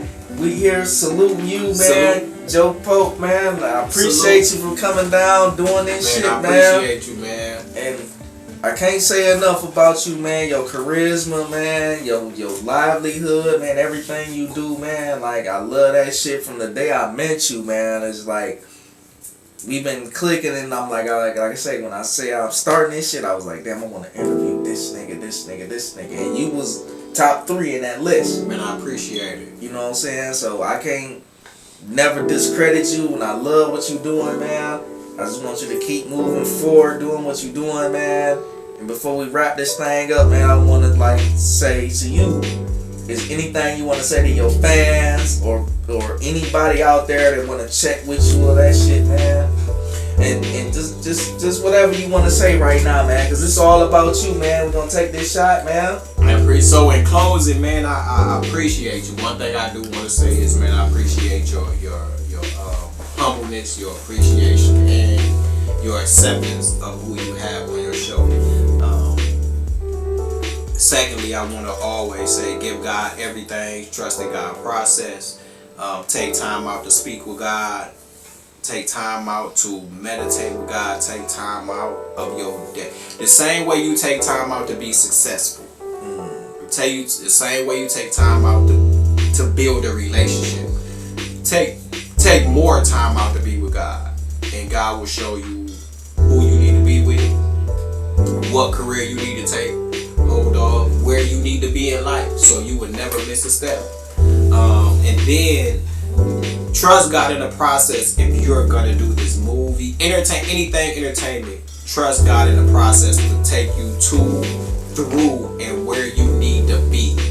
And then move on God's timing. Everything I do, I move on God's timing. I make sure my family is straight before I move. You can ask a lot of directors, a lot of producers, a lot of musicians. I do not move unless my family is straight. Family man. First and foremost, if I know my wife and my kids don't have anything to do, and I think if my wife watch this and see this or hear this, she be like, oh, okay. But if she don't have anything to do and she's in the home with the kids, then I'm good. If she has a lot to do, then I'm not gonna take a lot of shows or a lot of anything else I have to do. Basically saying is like, if your wife ain't good, you not gonna do 100%. You know, fuck how much money it is, what opportunity it is. If we on bad terms, and this is just a God honest truth. If me and my wife or me and my home is not on good terms or in any discomfort, you will not see me at any show or doing any show. If my home is out of whack in any shape, form, or fashion, you will not see me anywhere. Yeah, I want my house to be situated before I go anything. I want my wife to know I love her, appreciate her for everything she do. I want my kids to know I love and appreciate them for anything that I do before I go anywhere. If there's any confusion in the home, I'm not gonna leave. Because you should never leave your home with confusion. You should never leave your home in an uproar or anything that causes chaos. You should never leave your home. You should leave your home when your home is in great condition and you know everything is in good standard. That's what God says. That's what's up, man. And that's what I want to leave with people. The main thing I want to leave with people is it's all God's timing. God's timing. Believe in God's timing and trust the process. That's what's up, man. And like, we finna get up out of here, man. And is anything that you wanna say to your fans out there, your supporters, or anything, man? Listen, we got a movie, Missing, coming out real soon with Blacksmith Enterprise. We got a movie called Ultimate Vendetta coming out real soon with Blacksmith Enterprise. In the next stages of my life, my next movements are to be in the director's chair. My next projects is to go back to where I'm from and shoot livelihoods about where we're from, and to build a I want to say how would you say this? I want to build an economy, like a lot of like. And shout out to Dennis Reed, shout out to Rocky and Janelle Black. I want to build an economy in a city like theirs because they have a building where you can go and you can manifest your arts. And I want to build that in like Saginaw or Flint or something. So you basically want to build like a production studio or a building production studio where it's be like where I can come here, I can learn how to be an entertainer. Learn how to be a producer. I can learn how to be an artist. Everything that you need to be will be right here. It's a facility to learn and grow and develop yourself. Yep. I can't just come here to learn how to swim. No. I can't just come here to learn how to write. I want to be able to come here and be able to develop myself into whatever I want to be. I have options. Yep. A pyramid of growth and development. It's not like one dimensional. No, not at all. You want to build a facility for opportunities. Yes, sir. For all different mind frames. Because we are not, and again, it's in the words of all our founding fathers, not United States founding fathers, our founding fathers. We have to build something for us, and we're always getting stolen from, but we're not getting we're not getting the accolades of it. You know what I mean? Like we built this country. We built something. Without getting into the politics of we built this shit. Like listen, not to get into that shit, man. Yeah, but listen. Like motherfuckers like that don't know. Like, remember when we was going to school? Motherfucking the Egyptians, pyramids. Motherfuckers didn't never tell you that shit was from where we from. Yeah, we built this. We built these pyramids. This world. How them pyramids got built? Who built that shit? We did. They didn't tell, like it took me, like, I ain't gonna bullshit you, like, I didn't know until like after I was out of school that the pyramids in Egyptian was in Africa. Did you know I got the best? And this I didn't know this shit. Yeah, did you know that Malcolm X, even myself, I got the best education when I was incarcerated, bro. Yeah, listen, I can tell you, the first time I read a full-fledged book was when I was in jail. Like, I read the autobiography of Malcolm X in the Saginaw County Jail. I did too. 3-2 West. First book. I was in 5-2 West. I was in 3-2 West. I was in 5-2. That was the first time I ever read a goddamn autobiography of Malcolm X. I read that shit, nigga. And then when I came out, I bought that book. Yup. I bought that motherfucker. I still got that bitch to this day. It's in my library at home right now. I got that bitch right here. Make Me Wanna Holler. I can't remember who the writer was, but it's called Make Me Wanna Holler. It was about a black man going to jail, and the first thing he did, he realized that his homeboys was doing the same thing they was doing when he came home from prison. And if you reflect, your homeboys doing the same thing they was doing when you came home from jail. Not even that, man. It's like I'm gonna break this shit down. This means my personal life experience. Like 04, I moved to Ohio because everybody, like I said, we were fucking went to prison, was in jail. I was out in the neighborhood on my own. I moved to Ohio with my baby mama. I ain't talked to nobody from Saginaw. I was there for 3 years. Came back. I knew where everybody would the fuck at, bro. Because they doing the same shit they was doing when I left 3 years ago. Same shit. I knew how to find all my partners, my homeboys I was fucking with back then. They were still in the same spot. Same spot. And me personally, no disrespect to my homeboys. I still love them. I still fuck with them. When I saw them doing that shit, I kept it moving. I kept it goddamn moving, like, cause I knew in my mind, like, goddamn, nigga, if I 3 years, I'm gonna be doing the same shit they do. They stuck. I told a lot of my homeboys, I was like, man, listen. And there was a lot of them coming home from the joint.